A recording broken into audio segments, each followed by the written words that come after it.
lazy, I'm gonna make a dish of I have Oh, this that's quite so cool, Firefly. Like, I can't wait till I get over to the US, because now, as of 5 hours ago, the UK and US border has just reopened, so I technically could get over to the US any time from now, because UK and US international borders just reopened. So I could plan my trip because I am desperate for a holiday. yeah. So I didn't plan anything for supper or pull anything out, and I have this quite a bit. I don't care because it's super good, but that canned chicken I did not too long ago, I'll just open that jar up and make some chicken Alfredo. Super quick. Latest Christian's talked in from work. He's super excited. He got picked for the duo permit for this hunting season. It was a lot. Nice. That sounds fun. Where are they in Texas? You're in Texas, right? Oh, Lee? They're Yeah. in, no, they're in, oh crap, I forgot. I talk to her every day and I don't even know. I know. I thought I knew where they were, and now I can't think of it. Hello, Where are Big you? Outdoors. Where are you, Lee? I'm. There you go. They're in maths. I knew that. Massachusetts. I didn't know you had to hit. I didn't know you had to be picked for a lottery for a doe permit. That's crazy. I know they do here. I Really? have a YouTube Yeah. friends in And Massachusetts. it costs quite a bit. Wow. Well, congratulations. I've never heard of anybody else having to get picked for a lottery unless it was for like moose or bear or something like that in Montana. Firefly Farm, once I'm able to go on holiday and get across the border, I've got a lot of people in Massachusetts who I need to meet. I've got a minimum of like 6-7 people who live in Massachusetts who I talk to. Hello, Hi. Demeter. Hi, Demeter. Good to see you. Hi, Demeter. Wow. That's crazy. And I've got 3-4 people in Ohio I need to meet up with, and then I've got a few other people in the West Coast.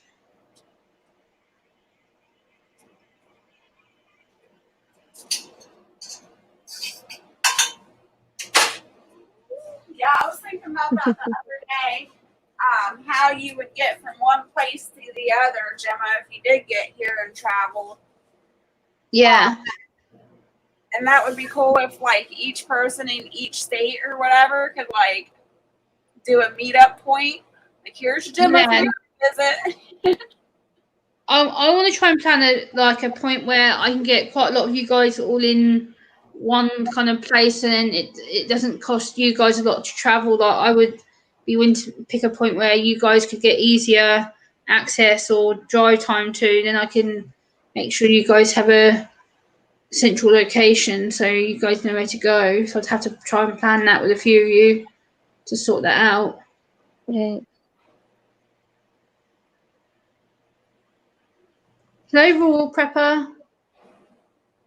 Hi, Billy Bird Outdoors. Yeah, Jess has gone Hollywood with the shades. Yeah. Yeah, that would be awesome if we could do that though, Gemma, and give you easy access to get everywhere. Good, it smells like onions in here. Hey, Yeah. Barrett. I had my shades on to keep me from crying from cutting up onions. It's good to see you, Barrett. Hey, how you doing? I'm good. How are you? Busy. Hello. Who's that? Susanna. Hello, Susanna. No, I'm not in Montana. I lived in Montana 8 years and I have family there. I'm in Ohio, Rural Prepper. Hey, Rob Rhodes. Good to see you. Billy Bird Outdoors. Hello. Hello, Rob Rhodes. Hello, Rob Rhodes.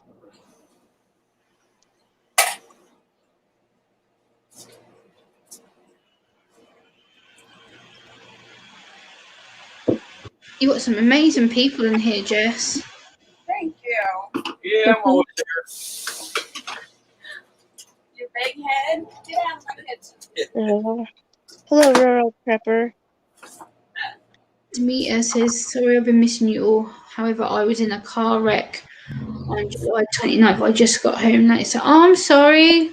I hope you're feeling better. That's really sad. Who was that, Gemma? Demeter says, sorry I've been missing you all. However, I was in a car wreck on July 29th. I just got home late Saturday night. Wow. Well, feel better. That's really bad.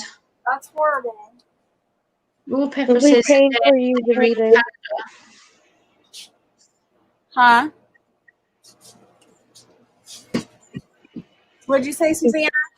Elise said Keto Homestead with Jess. Miss Jess is amazing herself. Oh, thank Yeah. you. Miss Jess is the sweetest. Like, if you get to talk to her behind the scenes like I do, yeah, she's a total sweetie. She cares a lot about people. Where's your face red? You better get out of here because Barrett's gonna say something. Go away. Wait, Because Gemma's embarrassing me. I'm just being truthful. Honest. Well, thank you, Gemma. I appreciate it. Did you do some I'm very canning back there? What's that? Did you do some canning back there? The Oh, yeah. cans behind you. Yeah, What you there's a, can? the beets. Oh, okay. Did you hear me say that earlier? No. Yeah, I canned beets for the first time this morning. And I've never eaten them before, but they turned out pretty. Oh, they do look pretty. Oh, Billy Bird just put a comment in the chat. He says, "Just feed her man well. Just look at him." He will tell you otherwise. There we go, Billy Bird. I read it for you. I think Susanna might have missed it, but I just caught it on my screen. Yeah, if I know beetroots are good for you, but it's one thing I've tried many times over the years. I've tried it being cooked, fried, baked. I've tried it in sandwiches as part of a salad, and nope, I cannot eat beetroot at all. Just does not agree with me. I'm sorry, Billy Bird. I didn't see it. And Jeff says, Jess, you know you committed a sin right there. You know you committed a sin, right? You move that coffee pot.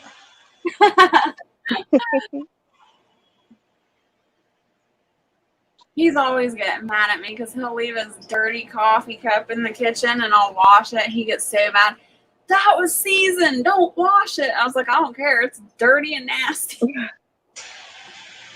I tried Billy Bird, and by the way, you can call me Gem instead of Gemma. A lot of people call me Gem because it's shorter and easier for a lot of people. So a lot of people call me Gem when I'm on YouTube because otherwise it complicates it when people keep going Gemma, Gemma, Gemma all the time. So I just say, "Oh, call me Gem." It's a lot easier. Yeah. A lot of people automatically do it anyway. They're like, "Oh, Gem, you're right." Yeah. I pretty much answer to Gem, Gems, Jemmy, Gemsy, whatever people want to call me. I pretty much answer to it. Gamma. Oh yeah, that annoys me. Yeah. Whatever you do, do not call me Gemma. That does annoy me. I get so many people still call me that. I'm like, no, super annoying.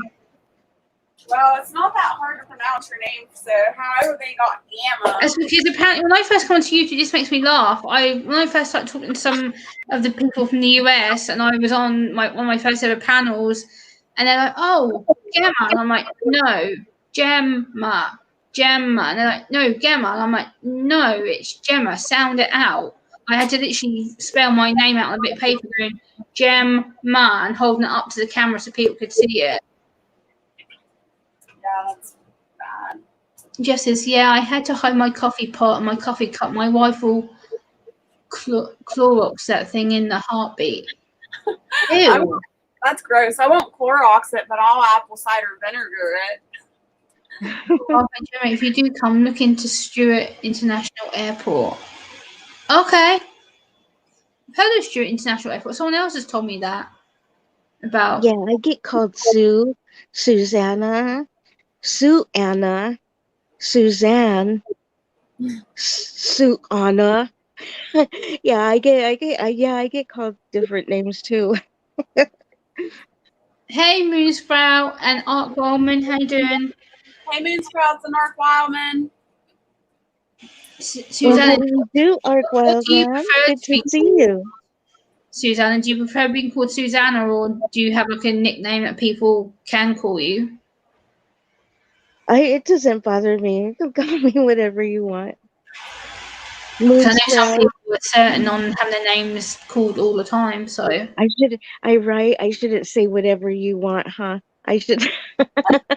You kind of get caught with that one. Right. It's just, yeah, just, yeah, just Susanna or okay. I don't know. I don't And know. Demeter, I'm from the UK. I'm across the pond, as you guys say. I'm across the pond. Susanna, my sister, my little sister's name is Susan. And if I called her Sue, she'd probably murder me. Well, it's like Jennifer, right? A lot of I had 3 Jennifers in one of my classrooms, and the teacher made them all pick which name they wanted to go by. Jenny, one went by Jenny, one went by Jen, and the other went by Jennifer. See, and that's so funny because every time like I tell somebody my name like in person, they always come back. They like the next time they see me, they always think my name's Jennifer, and I'm like, oh, I hate that name. Quit calling me Jennifer. Or another one was they'll call me Jessie, and I hate that name, Jessie. Mm-hmm. I'm like, it's Yeah, either Jess or Jessica, but please call me Jess. I only right. get called Jessica if I'm in trouble. Like Yeah, another name. My aunt's name is Elizabeth, but she goes by Betty. Oh wow. nice. Hey JW, thanks for coming in. Apple cider Hey, vinegar. Josie. Yes, everything. Apple cider vinegar is everything. Yeah, Demeter, I'm from the UK. If you heard my response, I'm across the pond. It's currently 10 to midnight for me right now. So I've been on Jess's panel a few times. Not more than a few times, but Yeah, yeah. I was gonna say a lot. Yes, ever. I know I'm like on your panel a lot of the time. It's so funny because Barrett's name, I think it's easy, I guess, because I've known him for so long. But one of my friends locally, I've known her like since I was 5 years old. She's an older lady, and it doesn't matter. She's known Barrett for 10 years. 10 years we have communicated back and forth, you know, and she's been around Barrett. It doesn't fail. Every time she'll call him Baron. Hey, Baron. Hey, Kelly. I hope your ribs are good. I laugh so hard when she calls him Baron. And See you he's later, Lee. seriously, he's like, you've known me this long and you still can't Hey, get Lexi. Hello, Felicia and Lexianne. I'm just going to scan up. Moonsprout says, my name is Iris. It took me a long time to love it. I hate this teen. It's a beautiful name. That's really nice. I've never heard that before. That's a really nice name. I've never heard that over here. Don't think, not I know of anyway. You too, Dimitri. I'm glad to meet you too. You'll probably see me a lot more now on Jess's panels. I tend to be a regular on her panels a lot of the time. Lexianne, that's probably what she's thinking of is the Red Baron. She just calls him Baron. But what makes me laugh about it, he doesn't know this, and I've never told him, but she has a dog named Baron. So I think that's she does it, but I don't tell him. Hey, Sunflower Pepper. Yeah, I had a neighbor once, and she named her dog Natasha. And one day, there were some duplexes in the middle of the street, and these people moved in, and this little girl, she was so cute. Her name was Natasha, But one day they were calling for the dog to come back, and she came running, and she was like, "Oh no, honey, I wasn't calling you." Hey, Sunflower. Yeah, it's good to see you. Glad you're home from work. Now you can relax.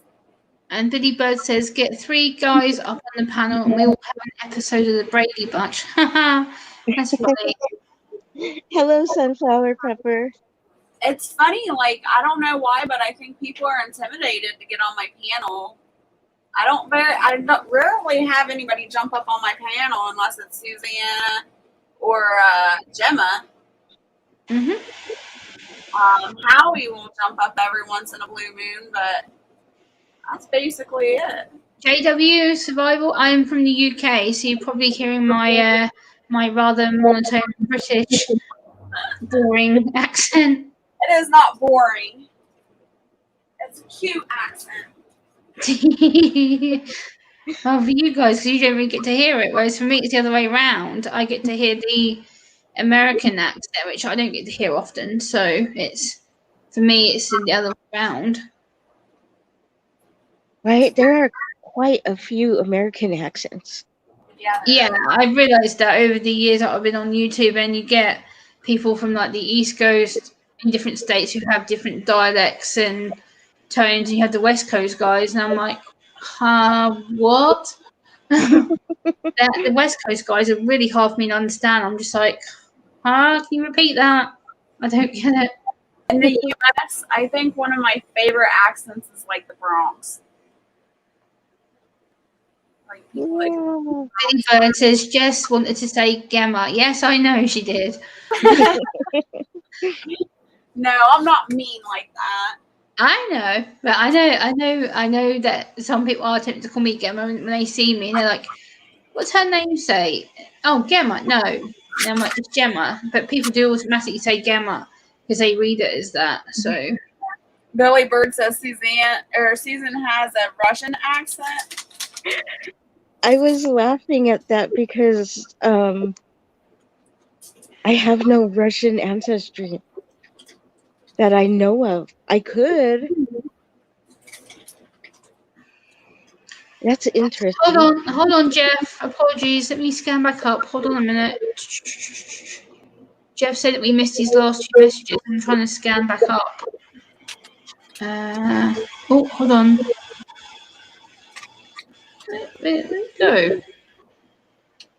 Moonsprout, I like that name. What's the story behind it? Oh, there we go, Jeff. Many apologies. It's only just come off my screen again. I've had to rescan back up. There you go, Jeff. I did read your message. So, Sorry, we skipped you. Yeah, we didn't mean to, Jeff. I did just find your last one. JJ, I'm glad you like international accents. For me, it's really like when I first came onto YouTube, hearing some of the American accents. I can remember talking to 1 or 2 people, and I'm like, "Can you repeat that? Like what you're saying? They're like, you can't understand me." I'm like, "No, not really." Jeff, there's no Gemma. After that post right there, I made 2 more. One was to the other one was to Moon Phase. Hold on, Jeff. Let me go back up again.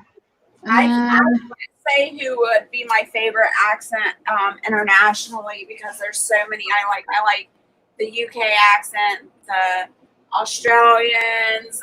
Oh, there's like so many. I just love them. Firefly said she needs a cowboy with an accent. Jeff, you're going to have to retype what you said, buddy, because I can't find any more messages from you apart from the one you just wrote to me, and then the one before that, apart from the other one that I just read, was about the coffee pot. There's no other messages from you in the chat apart from the one that I just read. Say, can you find out YouTube is removing posts also nice? Oh, yeah, Jeff, they're only removing posts in live chats if it's against YouTube guidelines or terms of service. There's been a lot of streamers who've been getting into trouble when they've been putting links in for money, or they've been trying to guide people to supposed links outside of YouTube, and then YouTube gets hold of it and they shut people down. So you have to be very careful when it comes to putting links and stuff in to live chats. Lexi Ann says I have a Cajun accent and most people can't understand me because I also talk fast. Yeah, and I love I love the Louisiana accent too. It's very strong. Mm-hmm. And I used to know some Puerto Ricans and they would talk super fast. And I was like, I can kind of understand some Spanish, but you gotta talk slower. Yeah. That's funny because like I can't speak Spanish. Like I know little stuff, but I can't like do a full on sentence or conversation or anything like that. But I have a Right. lot of Hispanics in my family and friends, and they can speak like crazy. They're like, "Boo," and I can understand what they're saying, and they're like, "That's so weird. How can you understand us but not speak Oh, it?" I don't Jeff know. says, I'm going to try this again. I'm going to use it word for word. See it with you all, 3 women up there. There is no man who's brave enough to come up there with you all. Okay? What's that supposed to mean, Jeff? I'm confused. All right, yeah, I do know that. I know you'd come up if you were feeling better. Jeff, I don't get what you mean by that. I'm confused.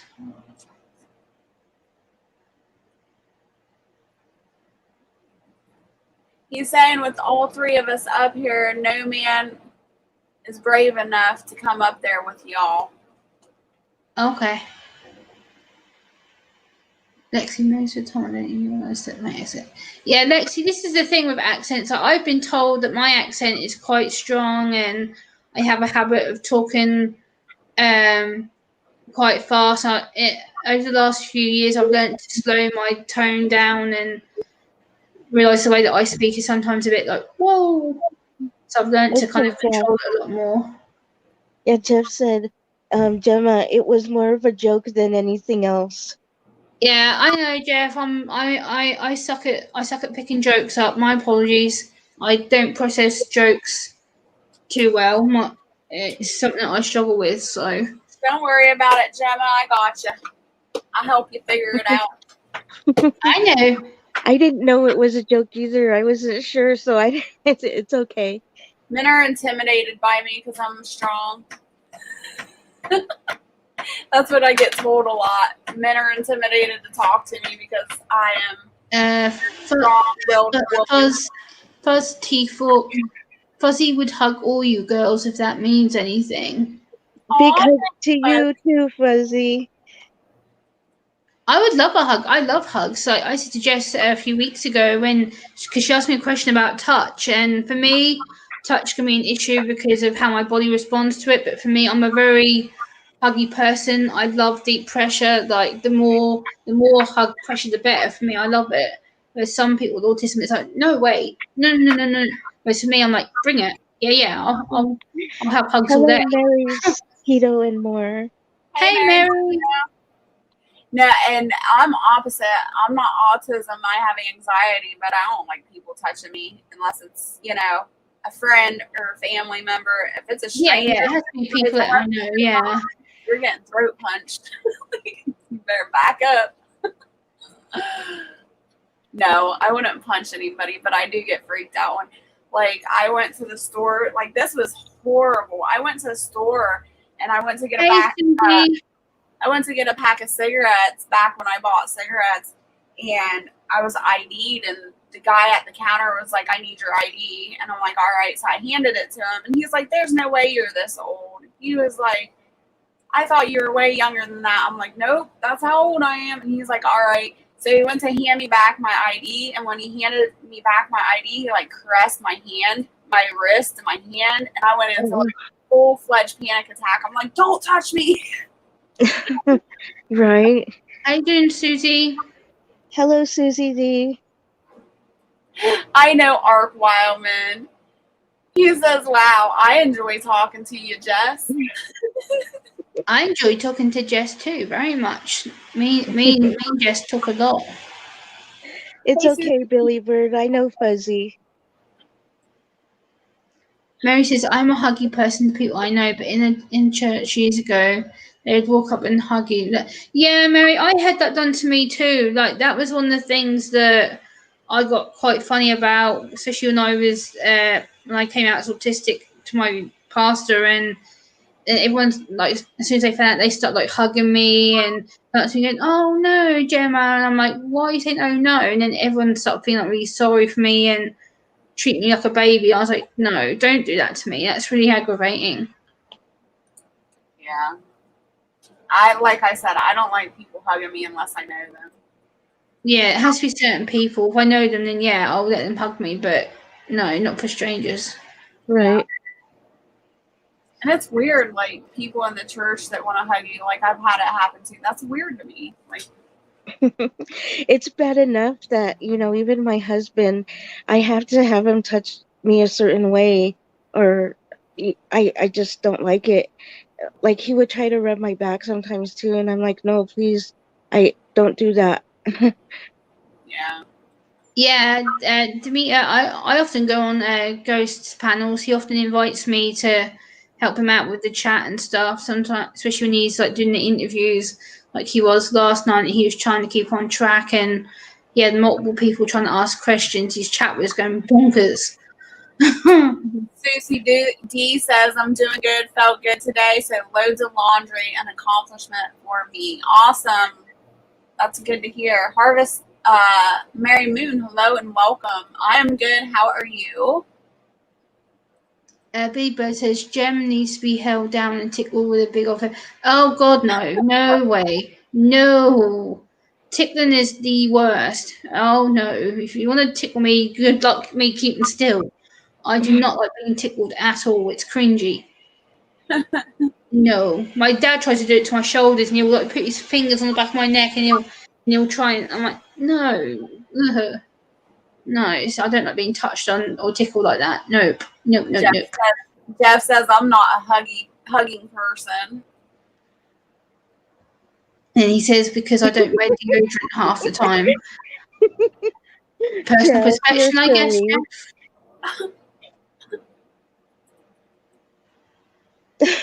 Fuzzy. Oh, Fuzzy. you guys are hilarious. I don't smell ladies' hair anymore. Okay. I actually had a guy do that to me Oh, jeez. about a year or so ago. I was going to town and I was getting onto the bus, and I had this guy kept coming behind me, and I felt him sniffing my hair, and I'm like, town, looked at him, and he was like, what? And I'm like, get away from my head, you weirdo! Like, you know. Jess, does that sound like someone we know, Jess? I would have loved to see that in person, though. That would have been great. Like, get away from me, you freak. Yeah, so I don't get why the fascination is with men wanting to smell women's hair. I really don't get that. To me, that's just really weird and slightly creepy. Harvest Mary Moon says, me and my husband canned pickles today. I'm tired, but glad I done it. I want to can pickles someday. Yeah. I can't do pickles. They never turn out the way I like them. Or maybe I'm just too picky. I don't know. Susie, Yeah, I have fibromyalgia. Okay, and hugs hurt me. But usually I can't hug back. My family knows how to be gentle. Yeah, Susie, it depends. Hugs with me, I can be up and down with them. Like some days I can love them, and the more hugs is better. Then there's sometimes I'm just like, don't touch me, don't come near me, stay the hell away from me. It depends on my mood to how much I accept hugs or not. So I can understand that.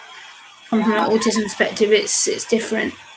Demeter, I have just been harvesting out of the garden. The garden is full swing right now, so I'm just harvesting and preserving everything. So Bye, Mary. Take care of your dog.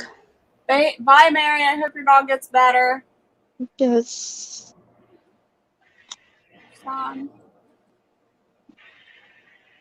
I need a week of healing with Ark Wildman and nature. Firefly says, yeah. He's such a peaceful, loving man, and you watch him and he's like someone you just want to be around all the time. Like, he's just like, I don't know. And that smile. He has such an awesome smile. Yep, I love watching Art Wildman. He's very Gemma. You need to watch those scripture campfire ones that he does. They're so peaceful and calming. And Yeah, I will start watching more of his channel. I have been watching some of his I'll do videos. I don't Yeah. know. When I watch him on that screen and he's singing and reading the Bible with that smile of his, it just makes my heart warm. Definitely. I do like things like that. I'm definitely going to start watching more things. Yeah, Susie, exactly. Like, people just don't know the boundaries sometimes. I completely agree with that. Hey, Brian, good to see you. Hello, Brian. Hello, Brian. Oh.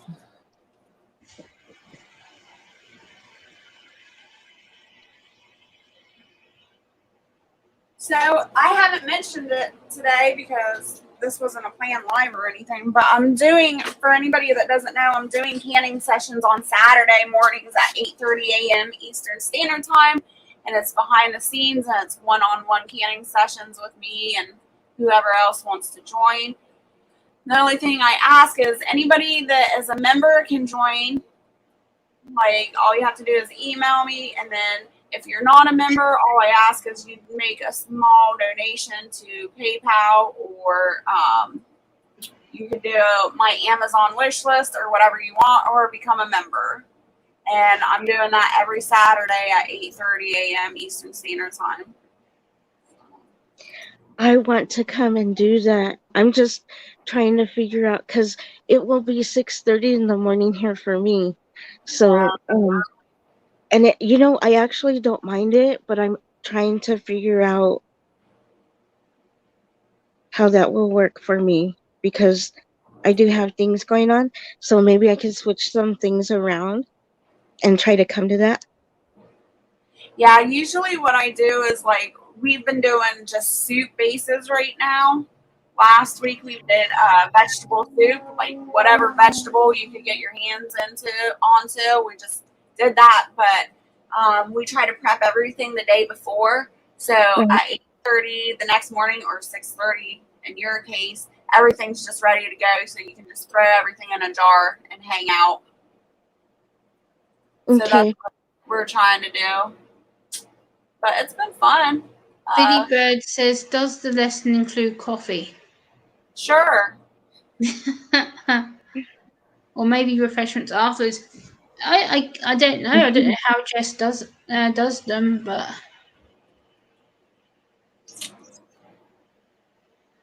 Maybe refreshments after. thank you, Firefly. I will definitely take you off on that offer when I get over to the States, hopefully late this year, if not next year, beginning of the year, hopefully. I'm desperate for a holiday. I'm so glad that the UK has finally made sense and opened up the border, which is yay. So that'll be one thing I do definitely hurry up and get a holiday. I'm desperate to get out of where I am right now so I can get over there and see you guys. So I just have to make a plan of where I'm going to go so I have a central point for all of you East Coast and some of the West Coast guys where I can get all of you in a convenient place. Oh, that's cute. Kind of cute. Fuzzy said he's been donating to some women who he thinks make hooked rugs. If you also want to donate, it's Hookers Without Borders. Okay. Now, I don't get that one. Is that a joke, Susanna? It's spelled HJOO. Yeah, it's kind of like what do you call it? Like because it involves hooks that you use for the making the rugs. Yeah, it's kind of just one of those things. Jeff's asking Jess if you're in Ohio. He says, you're in Ohio. Am I correct with that, Jess? Yep, I'm in Ohio. Hey, Moonface 5. Good to see you. Thanks for coming in. Hey, Moonface. How are you?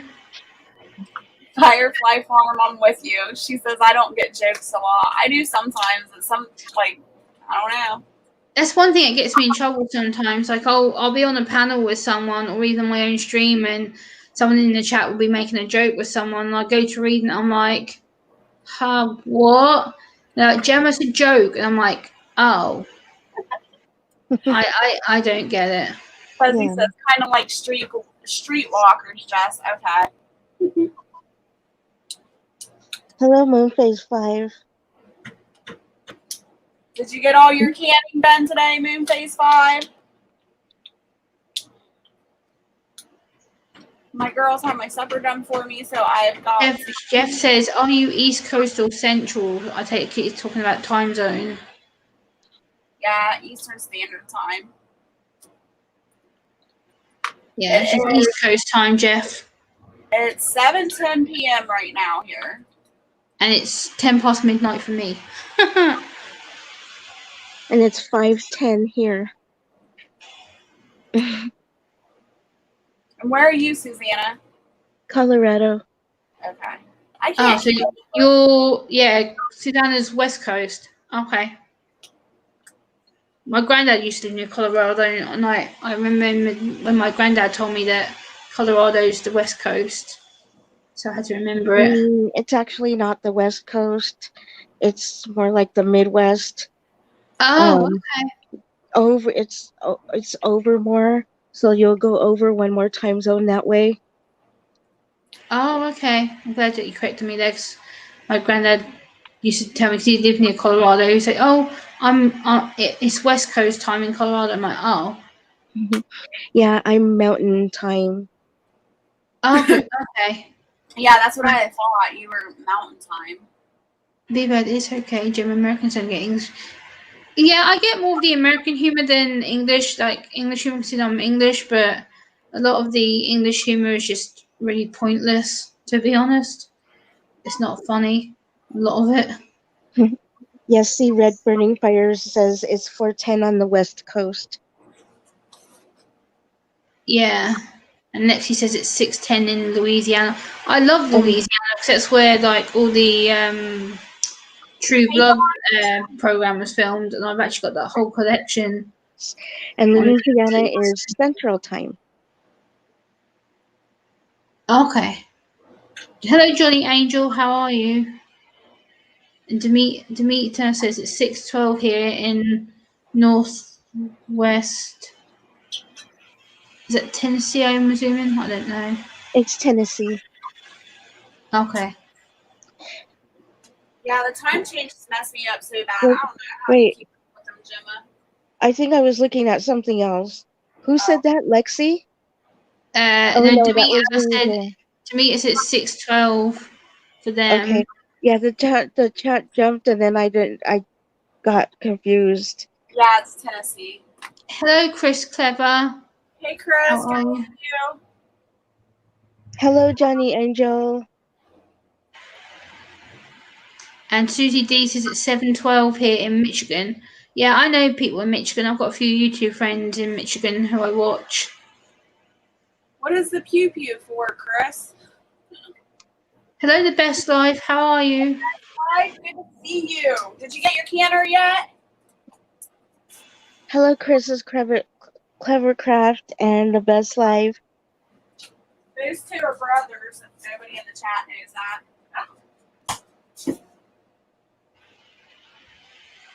And I believe Chris is in Colorado. Right, Chris? Oh, he's saying stick him up to his brother. Yeah, Lexi, I was on about True Blood. True Blood was filmed in Louisiana. I know the original was filmed in New Orleans. You know, I used to at first when I remember talking to a YouTuber and they told me they're from New Orleans. I was like, "Oh, New Orleans." They're like, "No, it's called New Orleans." So, oh, oops, okay. So I've learned to pronounce it properly because I used to call it New Orleans. Like, I used to pronounce things like Massachusetts, and they're like, "No, it's Massachusetts." I'm like, "Oh." So I had to learn to pronounce some state names again. Right. Because I There's was a lot getting. of things, there's a lot of things like that. Like the Appalachian Mountains. Some people pronounce it the Appalachian Mountains, but it's actually pronounced Appalachian. Appalachian. Okay. I would have pronounced it the other way. It's good that you said that because I would have pronounced it the other way. Brian, I'm doing good actually. I'm doing real good. I've done a lot of chores and filming yesterday. I released one of the videos and I've got another 2 for the middle of the week ready to go. So Hmm. Best Life says no canner for me, only water bath. Moonface, I'm the same way. Nice. I'm glad you are Moonface. It's good.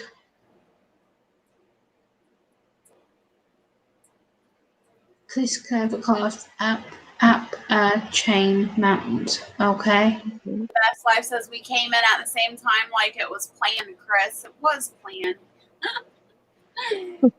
Moonface, my phone is having an autocorrect tantrum.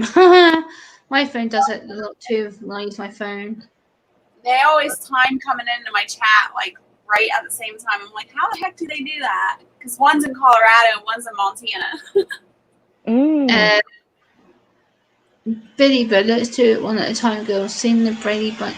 I would if I knew it. I know who the Brady Bunch are, but I have never watched it, so I would not be able to sing it to save my life. Plus, I'm tone deaf. That's the way we became the Brady Bunch. That's all you're getting. Firefly, I love baby pigs. Yeah, me too. I've seen when Jess did the video. You're crazy. She says, can you go get a piglet? Heck no, I'll have 3 freaking huge pigs after me. As soon as I pick up one of the piglets, they start squealing and all the pigs come running at me. I gotta drop and run. Jess. We'll try to Firefly Farm. Just go get him. Dragon! trying to give me a heart attack. Thank you for the super chat, Dragon. He says, Showing a showing little love and to help Barrett repair the tank he just crashed. aw, thank you.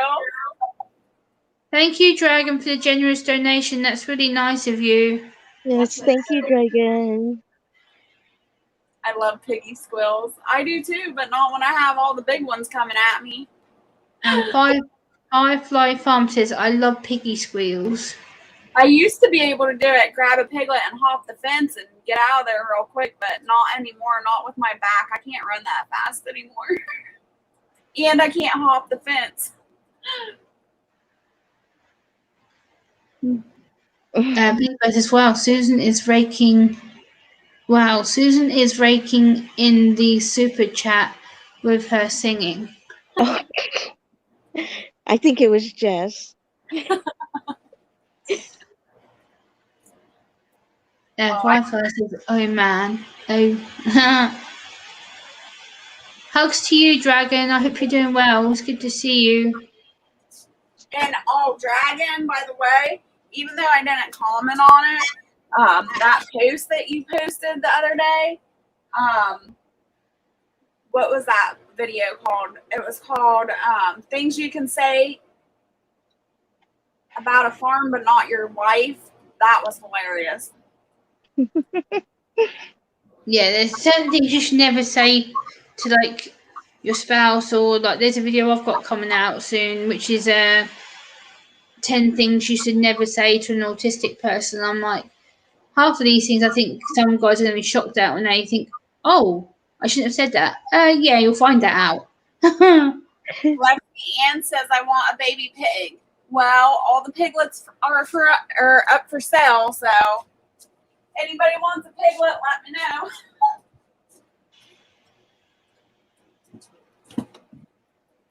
Baby piglets are cute. I know know my uncle, he has a little like farm where he lives in Sudbury, which is about an hour and a half from where I am, and he has several little pigs, and they're getting quite big now from what I've seen on the pictures. I have a girlfriend that sells full-blooded puppies, and I'm gonna have to talk to her about it. But she sells full-blooded puppies, and then she actually transports them by the airplane. And she sells it, or she like sends them out to her customers. I wonder if you could do that with piglets. Hey, Jujube, and I missed another comment here. Oops. Hey, did you? Fuzzy says, guys in Ohio will let you hold their wife, but not their firearms. Hey, Moonlight Gypsy. That is Hello, so. Juju and Moonlight. Is this And Moonlight? Jeff says, Jeff's bacon bits are for sale. Yes. Hey, Moonlight Gypsy.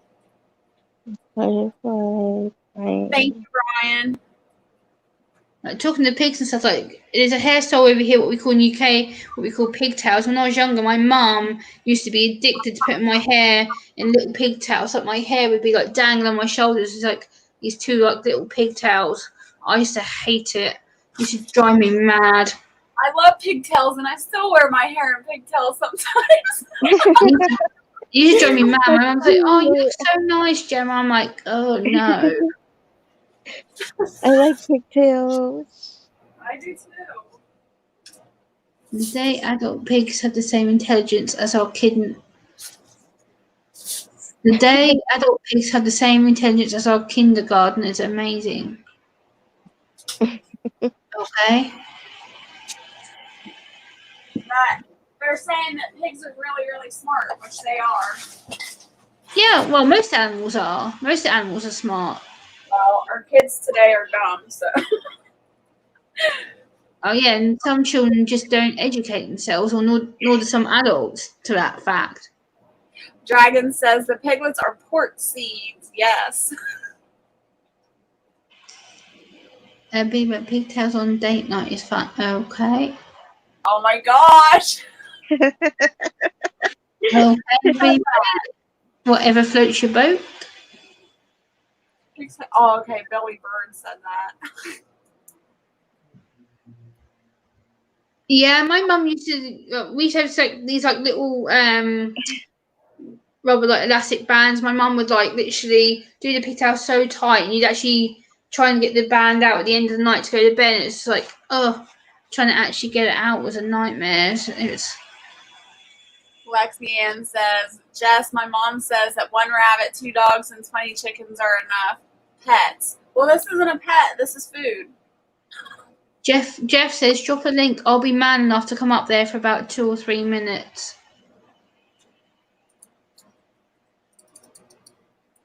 Firefly wants to know if they're ready to go yet. No.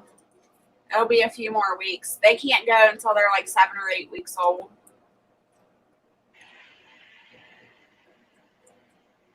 Or unless they're eating really well on their own, which usually it's about 7 weeks. There you go, Brian. The link's in the chat for you. Brian says, we want a piglet. Come get one.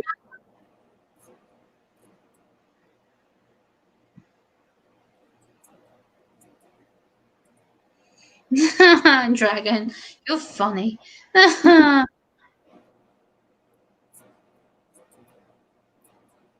don't eat pork, and piggies are too cute to eat. Oh, no. I can eat some bacon. Anybody that comes on my channel knows I'm the bacon eater. I love bacon. I had bacon today for my lunch. Or yesterday for my lunch, rather, should I say.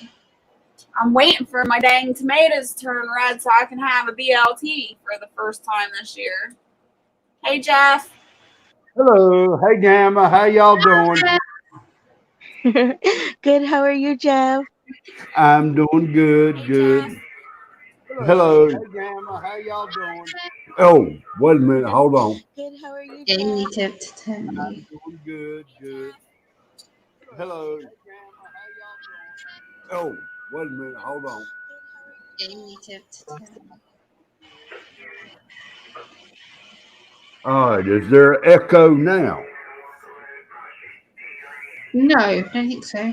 Okay. Okay. Yeah, No, Brian, bacon is so good. here in Chatham County, where I live at, the way I understand it, it's against the law to raise pigs. Really? Yeah. Wow. So we had. Is that because there's a wild boar population there? I have not seen a wild boar around here since I've been living here at all. The only thing we got around here is coyotes and wolves. Wow, that's weird. It is.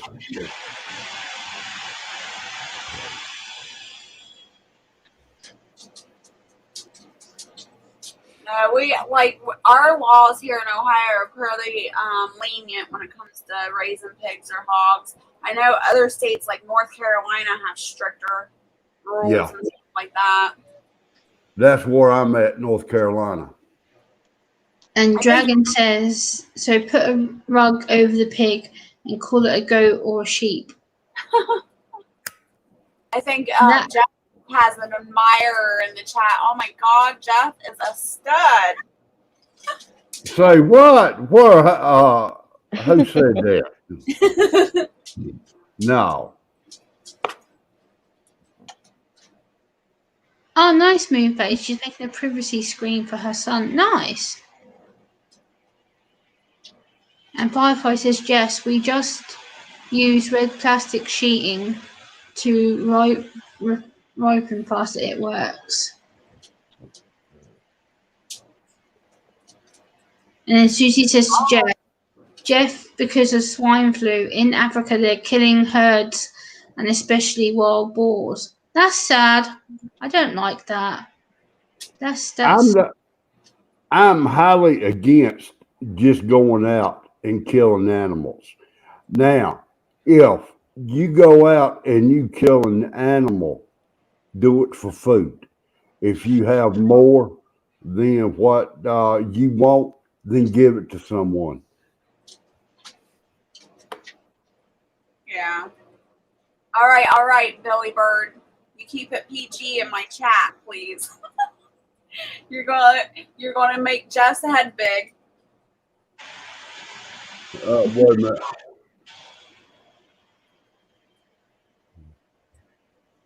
Susie, what are you sorry for, Susie? Hold on, let me scan up. Did I miss something? Hold on. All right, Firefly. Thank you. Susie, you got nothing to be sorry for. I don't know why you said sorry to me. I don't know. Did you read that, Jeff? Yeah, I did. Ew, roadkill. Ugh. No, but I've had hot candle wax. That ain't fun. Oh, we forgot about the pigs. Oh yeah, okay, I get it. Yeah. Dragon says if they want to kill off the wild hogs, they need to send the hogs to a meat processor and give the meat to the food bank. I agree, Dragon Stallion. That is so true. Right. Jess and Lazy in chat. I love you all. And Good see you all night, soon. Demeter. Good night, Demeter. Yes, good night, blessings, and sending prayers your way that you heal quickly. Yes, you also have a good night. Firefly Farm says, what color are the piglets? The piglets are a mix between a New Hampshire, which are black and white, and a Tamworth, which is red. So there's all different colors. There's black and white ones. There's a white one with black spots. There's red and white. They're all just different. But the ones over here that we have some piglets that like light pink. Then we have ones that are like a pink and white color. Then we have ones that are black and white. We have all different color piggies. But the most not recognizable ones that we have are the pink and black. Let me address Fuzzy Fort for a second. Fuzzy Fort, my daddy comes from the mountains. So somewhere in my lifetime, I've had roadkill.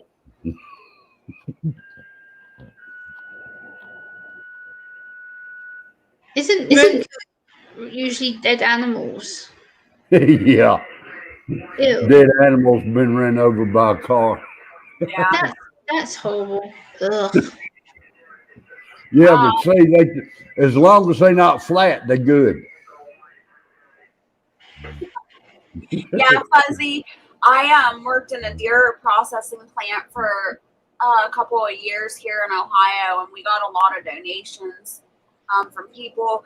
Either they hunted and donated it and paid for the processing, and then donated it to the food bank, or back in the day, they used to allow people that hit the deer on the road to bring those in and have them processed. But now most processing plants are like really picky and won't let those come in. Firefly Farm says, I want a black and white one. Will it be okay by itself? Yeah, it would be fine by itself. I wouldn't suggest trying to raise it in your house, though. This is Hey, Josh.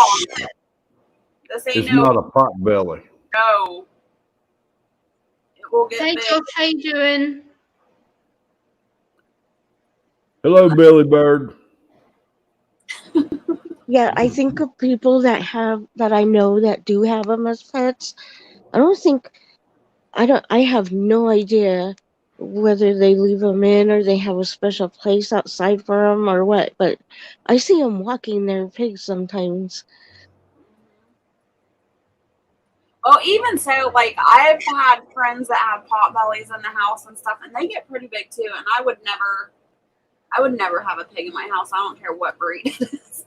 That's just my opinion. Susie says, Jess, can they be potty trained? Yes, they can. It's a lot of work though.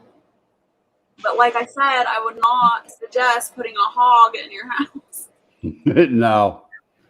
Fuzzy Fork, my problem is it wouldn't never get to Okay, making Josh, jerky. That was funny says, though. Jess, do you give out a saddle with each piglet that you give away? No, you gotta ride bareback. Ouch.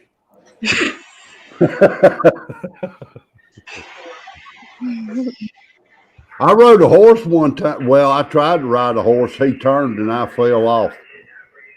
I used to ride horses when I was younger until I got thrown off and hit my head. Yeah, never again. I've been riding horses since I was 5. We used to play a game, and it really wasn't a game, but every time you got bucked or thrown or anything like that off a horse, fell off, you got a letter. So, like, the more letters you have, like, through the alphabet, the more experienced you were. Chris Clevercut. Chris Experience. Clevercut says, I am a pig, but my wife lets me. I doubt you're a pig, Chris. I doubt it. Dragon says, so many comments to what Jess said, but so little time.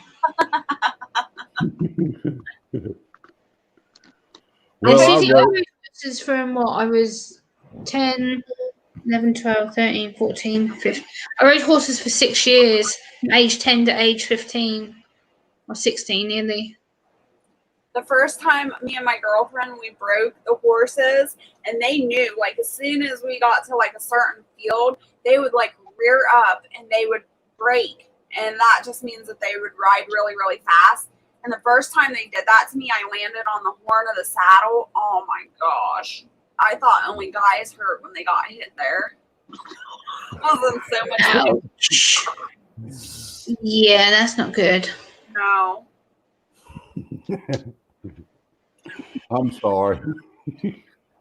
I would love to try and ride horses again. I think because I got so scared because the horse bolted me off and I smacked my head, it kind of put me off riding them. But I would like to try again because I did enjoy it. Yeah, I ride Western or bareback. I've never rode English. That's not my thing. The only animal I want to ride again is a hog. The one that goes. Blah, blah, blah, blah, blah, blah. Oh, yeah. I love riding those ones, too. Yeah, and you can ride them bareback. Hey, Firefly. You look, buddy. Dragon says, run, Jeff, run. Tell the fat man don't run. We just walk very fast. Oh boy. It's good to see you, Firefly. Hi, honey. You look a lot better. Still don't feel good though. I feel nauseous. Right. Right, Moonlight. Was it the medicine? Okay. I hope you're resting up, Firefly, taking care of yourself. Mm-hmm. Yeah. I'm all medicated. Billy Bird wants to know why Jeff turned his camera off. Probably because you're making him red in the face. Yeah. No, I seriously doubt that. By the way, Firefly, you're very pretty. Oh yeah. Mm-hmm. No, I'm smoking a cigarette and I don't want to blow smoke in y'all's face. Oh, I don't care. Look at this hair, Dimmer. Yeah, you are very pretty though. I had my hair colored to match the gray coming in, you guys. So this is. Oh, I'm right about going grey. I'm going grey. Yeah. And I'm going grey in front already. I was talking about that the other day, Gemma. Firefly, I told Gemma, I said, I'm getting so much gray hair. I'm thinking about just dyeing my hair gray to let it blend in. Yeah, I had the girl match the grays coming in. So now I don't have a skunk stripe. It just all matches. See? Yeah. I think it worked. I mean, I like I it. wouldn't necessarily And that- say and it that looks. the I wouldn't girl- say know your you- hair looks grey. I'd say your hair looks more like a silver colour. I wouldn't necessarily say it's grey. It's more of a silver colour. Yep. Yeah. I need a can of spray paint.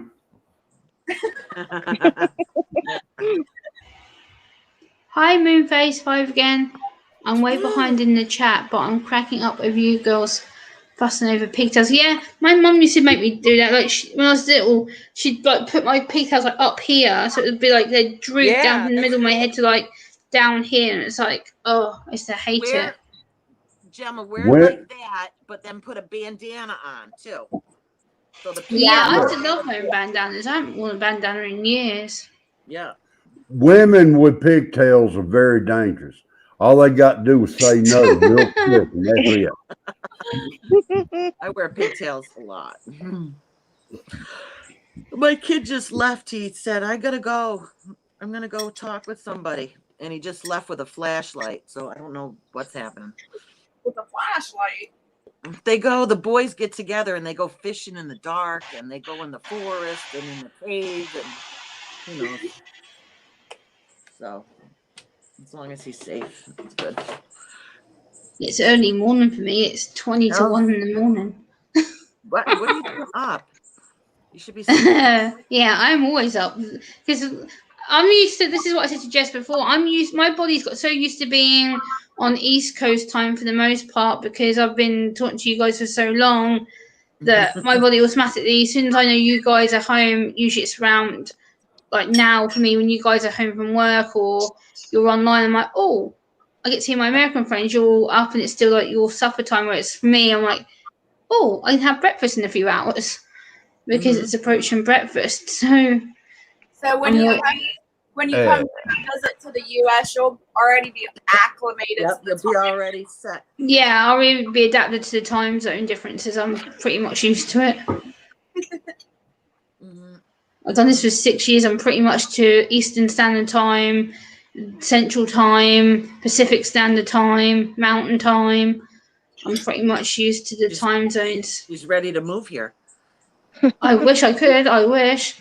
I don't like living here in the UK. You know, I was born here. The country come stay sucks. with us. Come stay with us. Like one of my friends from America said to me the other day, they're like, Gemma, well, we class you as an honorary American anyway. I was like, I feel more attached to America than I do here anyway, because this country sucks. Oh, Great. I'm Fuzzy. I'd probably say I'm more of a nighttime person. Like during the day, I do a little bit of online stuff, but more at nighttime because especially with you guys in America and Canada, I'm more up all night. Then I'll nap during the morning, and then I'm up all afternoon, all night until early hours again before I crash for like 3 hours, and I'm up straight through all day, all night again. So And Yeah. I am a morning person. I'm up usually 5, 6 o'clock every morning in the summertime. Once it comes wintertime, I'm up all night and sleep a lot in the day. Yeah. Joan says, "Yep, we have to get Gemma her mandatory Southern accent." Like I was saying earlier, I love like the Louisiana accent from where True Blood was filmed. I love everything about the Southern and like the Georgian accent. One of my YouTube friends who passed away was from Georgia. His accent drove me mad. Every time he spoke to me, I'm just like, oh, it's just such a nice accent. It drove me mad. You got to watch the movie Doc Hollywood. It's an old movie. It's got Michael J. Fox in it, and it's about the South. Okay. And he has a pet pig. Like, he's a doctor down there, and somebody didn't have money, so they paid him and gave him a pig. So he's got the pig in the parade with the thing around its neck and shit. It's funny. It's Yeah, cute. I'll have to watch that. Thank you, Brian. Doc Hollywood. Susie, yes, I do know of Downton Abbey. I'm actually going to visit the castle, which is actually where it was filmed. The castle is actually called Highclere, and it's a really old Victorian castle. And they open up the castle for full visitation between June to October. So the next few weeks, once my dad's back from holiday, I'm going to go up there and visit it, and I'm going to do a pre-recorded video showing all the castle and stuff, so you guys can see a UK castle. That would be That would be awesome. fun. Barrett would be in love with that. Barrett loves castles. He wants to live in one, and he wants to go visit all the castles he can find. I'm like, you're crazy. Yeah. I would love to go see our True Life castle before I pass. Right, there's 2 local castles to me. I've actually got a castle about 50 miles away from me down the road. It's called Framlingham. It's an old medieval, like old war ground, and part of it still stands. So I might try and get to that in the next couple of weeks and film that for Barrett, because I think he would really like seeing that as well. Put it up so we can see it. Just think. Yeah, I'll put it up. All the content I upload on my channel is public, so. Yeah, make sure that you guys subscribe and go comment on Gemma's channel so you can be updated on castles. Yeah, there is some really nice castles here that I can show you guys. Gemma, you can drop your link if you want, hun. Okay, let me grab my the YouTube. I want to see the piglet. Where's the pigs? Just think if them castle walls could talk. Fuzzy, so is that a scary movie? If that's a scary movie, I won't watch it. But if it's not, it's Stephen King. It's gonna be scary. All right, I ain't watching it. Yeah, I cannot watch those scary movies. I don't know. I gotta go see it. No, that movie, The Ring, that's scary. That's too scary. I'm gonna go watch it. What? You have fun. Oh, it's too scary. Now, I tell you, I can sit here. I can watch horror movies, blood, guts, and gore and stuff like that. But when it comes to the supernatural, I cannot watch it. Dragon has a question for me. Gemma, just curious, are you anywhere close to RAF Waddington? I asked because I spent 2 weeks there. I've never heard of Waddington, Dragon, but I'm near RAF Bentwaters, which is in Woodbridge in the UK. It's about 40-50 miles away from me, which is part of the RAF where my granddad served. So, yeah, I'm about 50 miles away from that, and I'm also about 100 miles away from RAF Mildenhall, which is about an hour and 20 minutes in a car. Hey, Bomber Steve. All right. My favourite character in Downton Abbey, I must say, was probably Lady Mary or Lady Edith. Bomber Steve. Probably. I'll check it out, Fuzzy. He says it's not scary. And then but when they released a movie about Downton Abbey, there was a movie come out the year before last. They did Downton Abbey the movie, and there was a scene in that movie that actually caused me to be really ill, and it was a dance scene, and they had a lot of people spinning around. So they're doing the waltz and whatever else they were doing, and the sensation of the people moving actually felt like I was being pulled and touched, and I ended up passing out in the theater. Oh, Yeah, not a Mom, great. Gemma's channel is Gemma Yeah. Grace's Journey. Gemma's Journey Grace. I'm trying to drop my link now, but my YouTube keeps crashing on me. Hey, Jess, what are you going to be canning this Saturday? I'm not sure yet. A soup. is that for the Some sort. private? The private Yeah. kid? Am I invited? I mean, I know I have what do you call that? Donated, but I don't know if I'm in on that or not.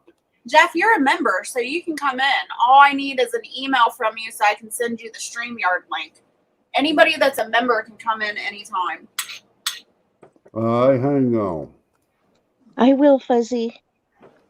I can't become a member because I don't have a computer to do that.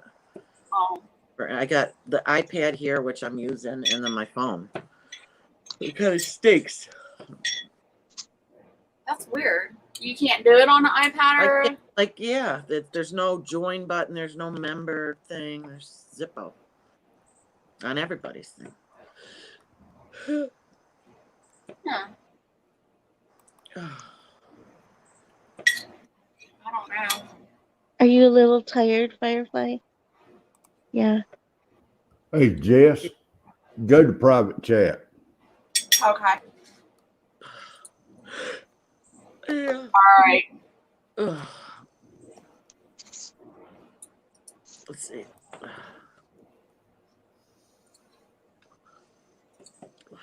I'm going to send you an email just so that I can have it in my history. Okay. Let me put my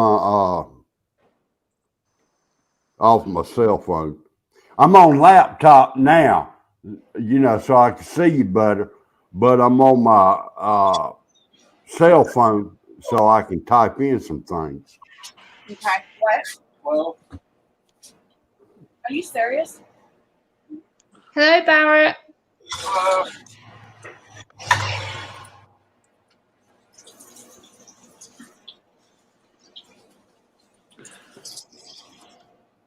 Sorry, guys. I'm sending an email real quick. Yeah, for anyone who doesn't know who I am, my channel's in the chat.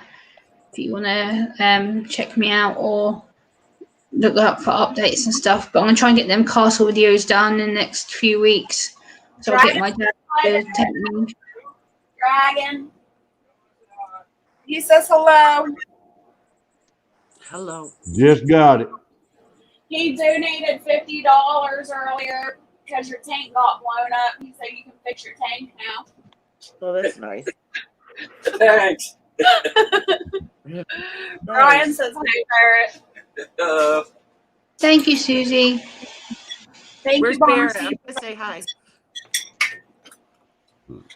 Hey there. Well, Hi. That's fine. Barrett, we've never been officially introduced, but hey. That's Jeff Barrett. hello, Jeff. Hey. So Gemma was just talking about castles and how she's going to do a recording of castles. You can buy me a castle. Yeah, I have there's a castle, Barrett, about 30-40 miles away from down the road from me, which I want to go and record for you, so you can see a British castle. Cool. I want to see the dungeon. Yeah, it does have a dungeon in it. It has a part of a dungeon in it. It's a medieval castle called Framlingham Castle. Does it I'm have in a there. And there's also, we do have a ancient burial site next to it called Sutton Hoo, which I could also go and pre-record because it's got all the old like ancient war ground and stuff like that. So I could go and do that as well. That'd be pretty cool. Yep. So you're going to be watching Gemma's videos. Yep. Watching Gemma and the castles. Best Life says, hey, Mr. Keto. That's what? Yeah. Hey. We have a lot of castles in the UK. We have this near me. There's Framlingham. Then we have Colchester Castle, Norwich Castle, Bury Castle. There's a few castles in my area that I know of that I can get to. Barrett, can you go get a little piglet so I can see him? No. Can you bring, Hey, can you bring him, Steve, can you bring him in my the family house? comes from County Cork. No. a village You want called- to Mama Piggy tear my legs off? I was just fixing to ask, are they still with Mama? Yeah, they're going I have on. to get to Ireland too. No. No, they still have to nurse for 7 to 8 Yes, weeks. honestly, my actual family crest name, my surname Grace, which is my real name on my channel. Gemma and Grace are my birth names. Gemma's my birth name, and my surname's Grace.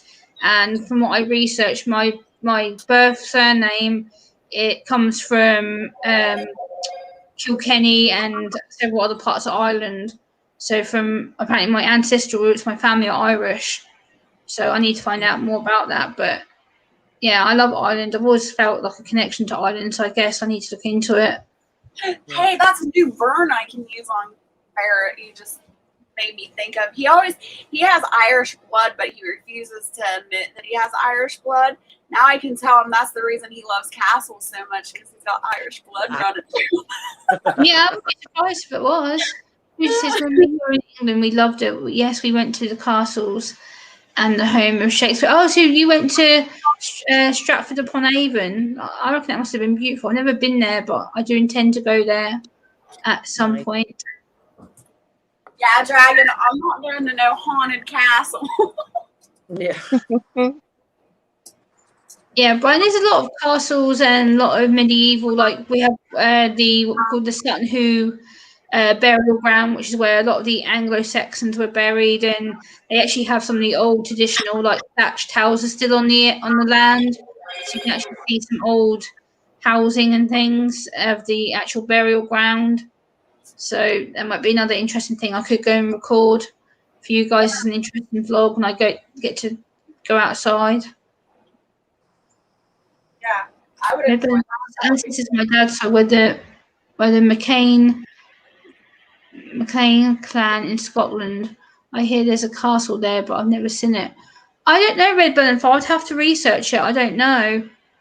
I've never been to Scotland. I want to. Scotland and Ireland are two different places I do want to go, but I haven't been as of yet. Firefly, you need to go get some sleep. Yeah.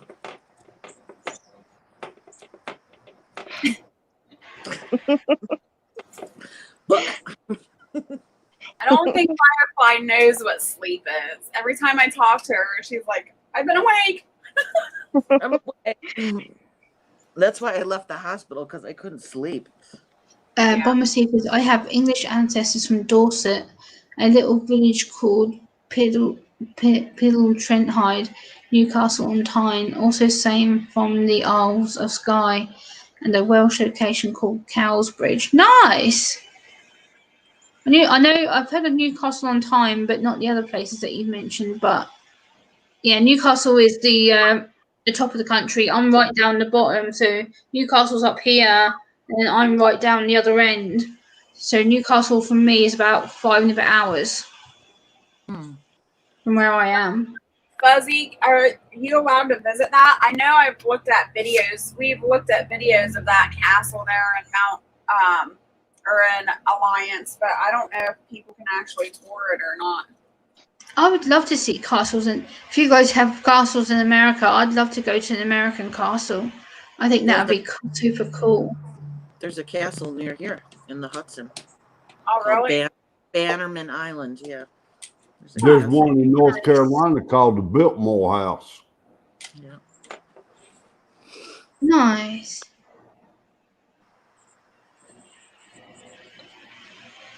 We got a bunch of them on the beach. You leaving? Or are you just saying hi? I'm leaving. Okay. Bye-bye, Firefly. Bye-bye, kitty.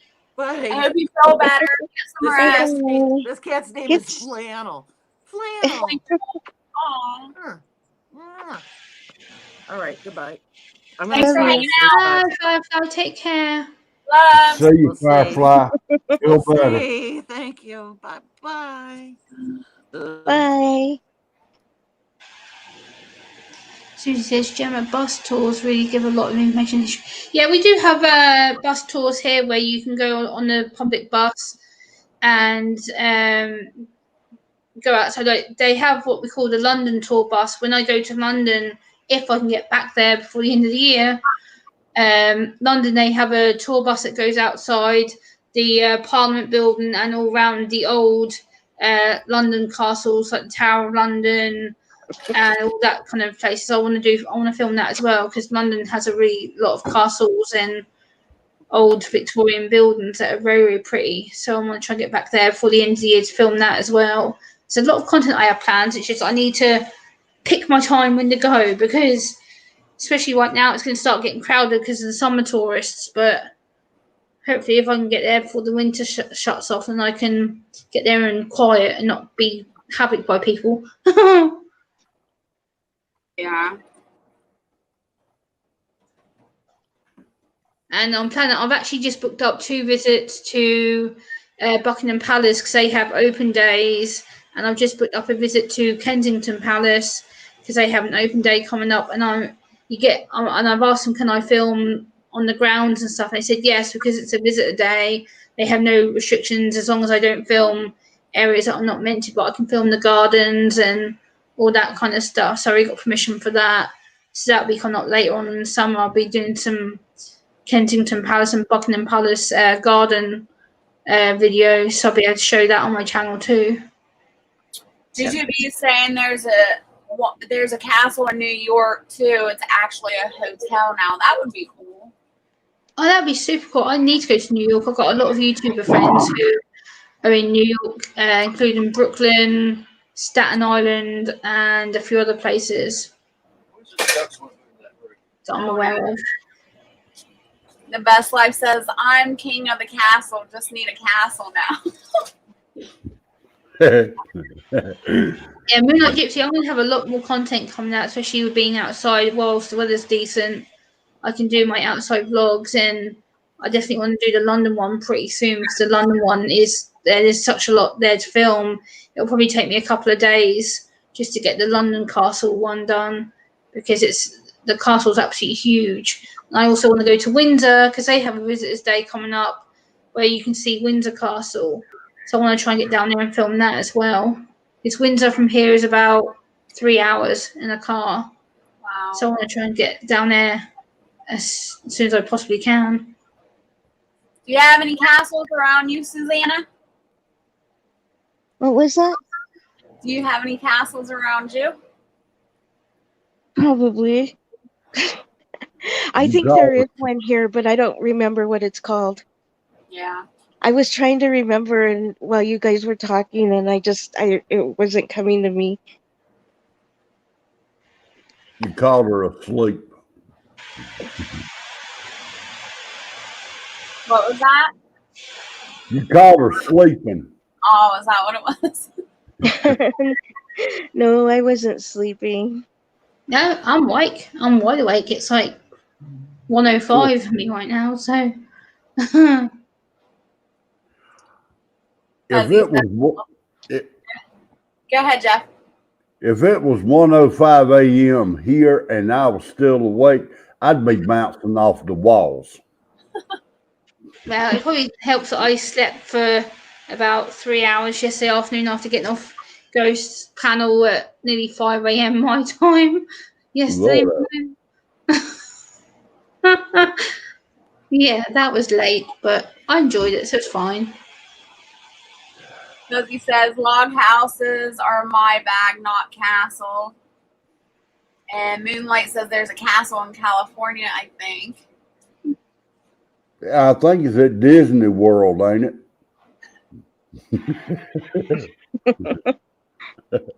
Well, if that's the case, then I might as well just go to Florida, not all the way to California. That would actually be Disneyland because Disneyland is in California and Disney World is in Florida. Right. Oh, I thought it was the other way around. I went to Disney many years ago in the States. My granddad used to live there. He took me and my sister to Disney. That was, I think I was 8, I think 9 when I went over there, and I stayed with my granddad, and my dad took us. And then Jay Banks says, Miss Keto, I work in Times about an hour away. I work in Times Square, and New York's totally nothing. No, Okay, I'm see. confused. nothing to see now. Okay. Next, he says, I want to go back to New Orleans. It's about an hour away in the French. Yeah, I've heard a lot about the French Quarter in New Orleans. I do want to visit New Orleans because I there's a lot would. of good, nice places there from what I've heard. The French Quarter is beautiful. They have some nice houses there. Yeah, I'd love to go see them. They got some great music down there too. Mhm. But it's also a dangerous place. I actually know a YouTuber that just moved to New Orleans. My YouTuber friend David, the producer, and his wife, they've just moved down to New Orleans in the French Quarter. They've been living there about 4 months now, I think. I'm like really lucky and glad that when I was younger, I was crazy and didn't have any fear at all. And I traveled all over the place and lived in all different states when I did. Because nowadays, there's no way I would travel as much as I did back then. Dragon says we need to send Jess to the Stanley Hotel in Colorado, but not tell her its claim to fame. No, I watched a documentary on that. I am not going to that Stanley Hotel. Hey, what's wrong with that? It's too big and too noisy, and they just rebuilt it and they made it bigger, and they built a maze. They actually built a maze in the front. Yeah. No, that's not for me. We have cornfield mazes around here for like the kids around, Halloween and stuff like that.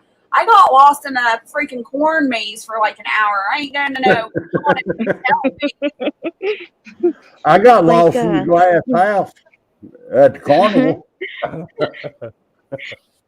you know what? I know people who did here too. They got lost in the glass house thing at the Lakeside Amusement Park over here. It's still there. Lakeside. Yes.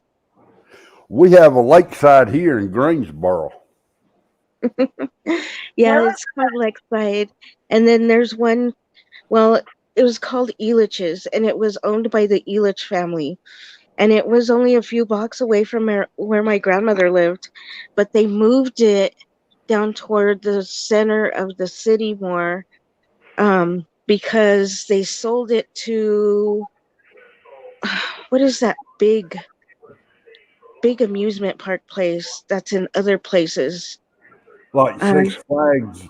Yes, exactly. It was Six Flags, and they sold it to Six Flags, and it was called Six Flags for a few years, and then somebody else bought it, and now they're demolishing it.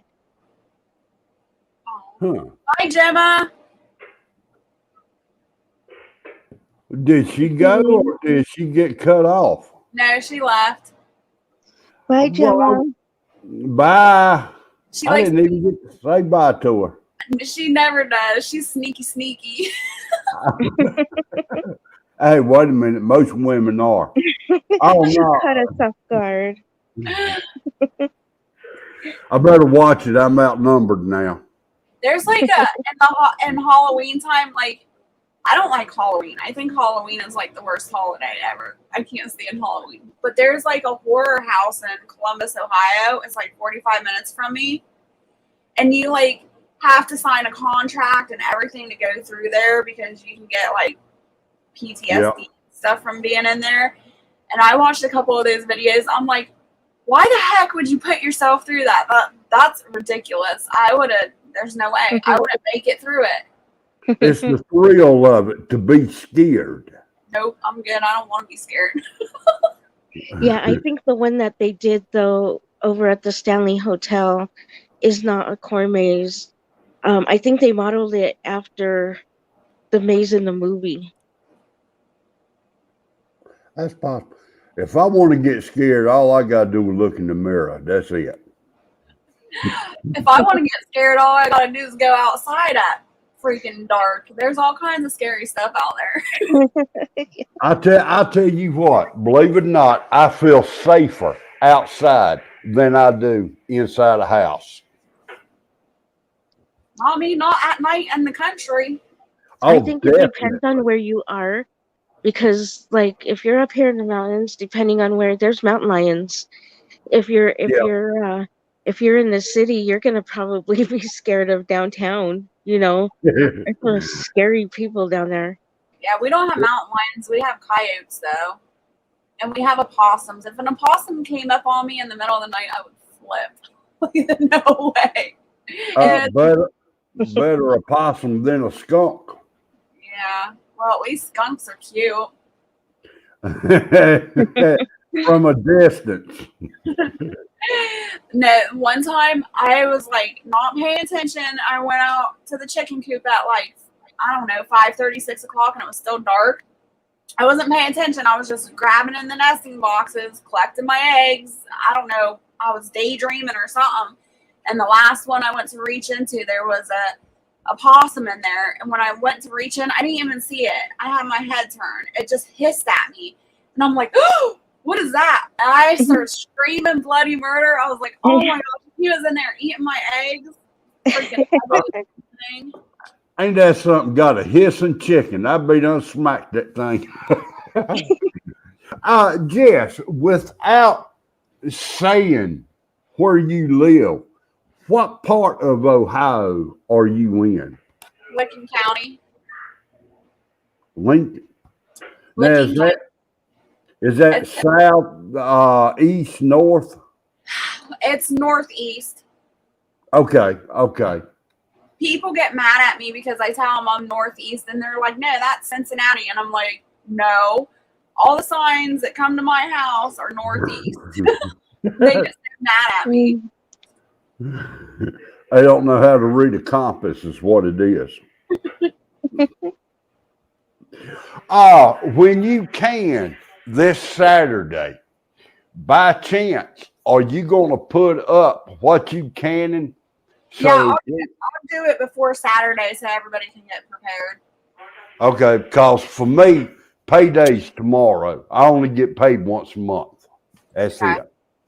And when I can, I've got to go to the grocery stores that's having the sales, or what you call a farmer's market, Yeah. for vegetables. But I tell you, farmers markets are about as expensive as grocery stores now. Oh, yeah. That's what I was telling people around here. They asked, on YouTube, they asked why I don't set up at farmers market and stuff. And just for like 2 days at the farmer market for me to set up is like $300 and some. Good Lord. There's no way that I would be able to sell that much produce to even benefit from going. No. I think around here in between Burlington and Durham, there's a farmer's market. And a few years ago, to set up outside on the table was less than $10 a day. See, now that would be reasonable. Yeah. Buckhorn Flea Market. I just plugged it for them. But they got everything you can think of. Yeah. Mm-hmm. Dragon says, you scared of an opossum? They usually faint when they get scared. Yeah, well, it didn't faint. It hissed at me. Fuzzy says, I'm scared of visiting Walmart. Me too. Billy Bird, outdoors.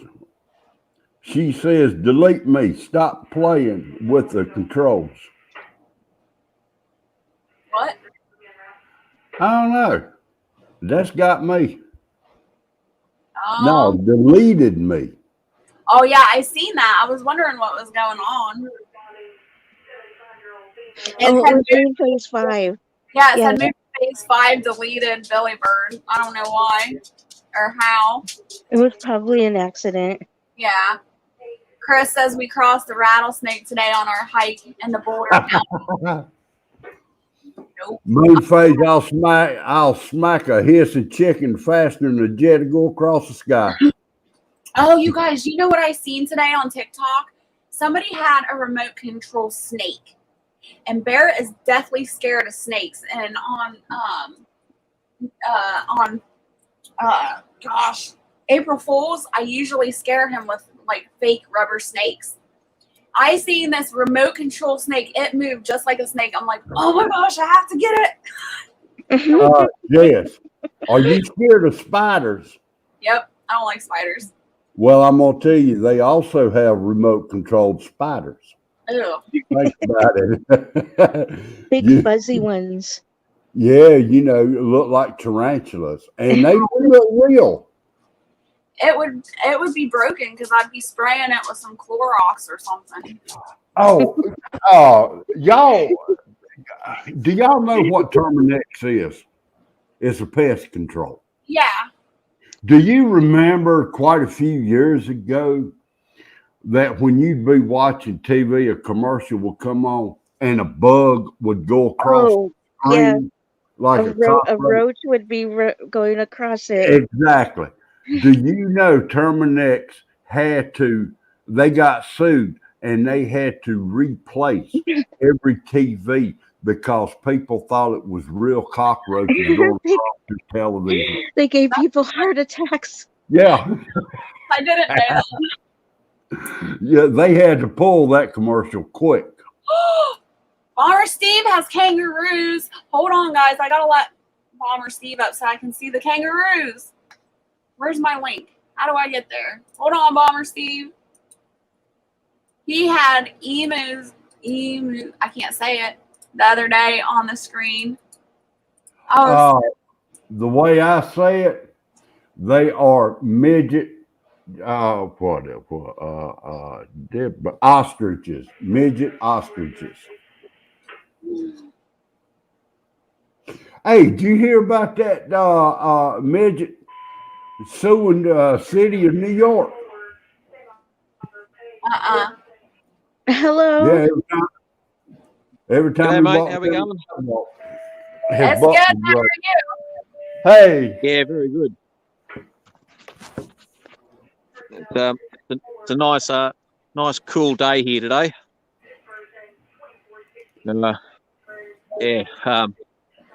We've had a little bit of rain come down, and the rain usually brings the roos out. So we've got this this hill near just alongside our work, which has got a bit of bushland. So we'll just swap the camera around, see how close I can get to these guys.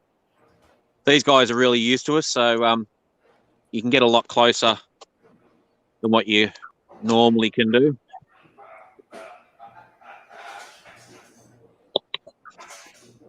Just going to go nice and quiet. There's one over here with a little Joey.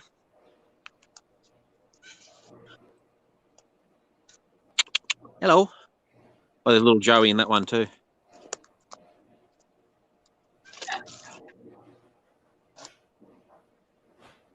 They Hello, blend in Mum. really good. They do, don't they? Yeah. Oh, that's so cool. Babe, come look at the kangaroos. Bomber Steve's up. Can you see them? There's about 20 of them just up the hill. Oh, Catch one. Go box them. Yeah, go box. No way. Look, there's some more. Oh my goodness. We'll go nice and slow. Oh, hang on. It's okay. Not going to hassle you. It's all right. Don't get boxed on live. Now, is that close to your place? This is the university that I work at. So my house is about 8 miles from here. I get a lot more kangaroos than this on my property. So I had a mob of about 40 on there the other day. Sorry, guys. There you go. I need to enlarge my picture. I'm about 20 feet away from them. These guys are very, like, you can see there's a house just over there. So, you know, they come right into basically into people's backyards here, and they're used to people and they don't get hassled. So they won't let me get too much closer. So I'll take for granted they're not your pets. No, these are wild. How big is So, the population? How big is the population? Population of the roos, it's pretty well. It's very hard to actually get a firm figure on them because there's so many of them around in different locations. So in some places there's lots of them. In other places they're struggling, and they do cause a lot of trouble with the farmers. And unfortunately, many farmers don't want to work out ways to work with them, and so a lot of them get culled. My personal left-leaning opinion is that basically to support the pet food industry. So it's all pretty sad. So there's a little one with mum. Mhm. A couple of the big boys up the back. That's You so normally cool. don't get this close to them in the wild, but these guys are fairly used to people, and this is, as you can see, this is one of their favourite lay down areas. So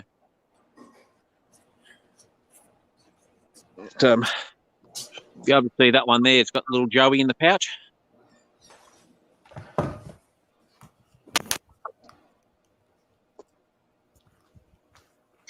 So and they'll stay in that pouch for quite a while. So, and you can see they can jump around with the Joey in there. Can't believe how many of them there are. Yeah, there's about 20 of them here at the moment, I suppose. 1, 2, 3, 4, yeah, a bit over 20. So it's a good sized mob. There's a couple more to me right there. The one up in the centre, right in front of me, there is the big male. So he's the alpha male from the pack. So he's the only one I got to worry about. So if I get in between him and his girls, they can get a little bit thingy. But yeah, as far as taking them on and boxing them, no way. I'll pick up venomous snakes all day long, but I won't tangle with a kangaroo. So do they usually hang out like that together? Yeah. So we call it a mob.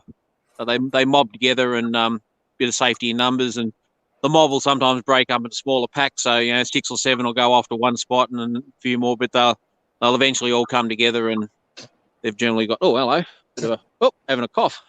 So got a cold. So they have a predator. What's their predator? Well, traditionally, the only predator that they would have had would have been dingoes. Okay. The biggest constraint on their numbers is water. So a kangaroo will breed while there's water in available.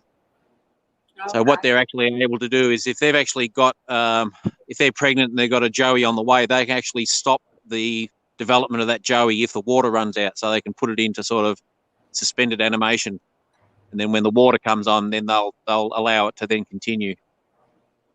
So they're a pretty amazing animal. And of course, when us white people came to Australia and we decided that we didn't want dingoes, eating our sheep, then we built this dirty great big fence through the middle of Australia and kept the dingoes out of this area. So we basically took away their only natural predator. And then we complain when we have too many kangaroos jumping on the paddock and eating all the grass that the sheep should be eating. So we stuff things up and then we complain about it, which is pretty usual for us. Yeah. Interesting.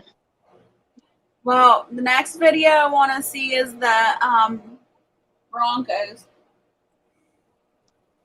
Not Broncos. The what? What am I talking about? The wild horses. The Brumbies. The Brumbies. Yeah, well, I've got my own opinion on Brumbies too, so it's probably not going to be very popular.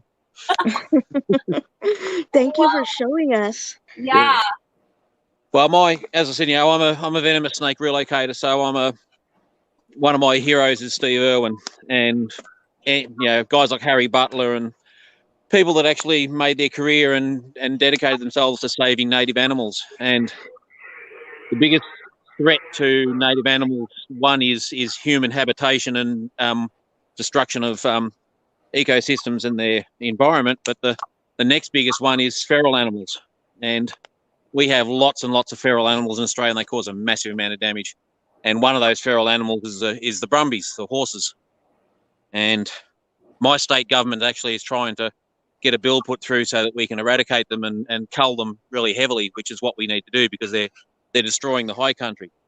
So, and then of course you get naive people that say, oh, they're beautiful animals and whatever. And yeah, they are beautiful animals, but they're also destructive animals and they don't belong here.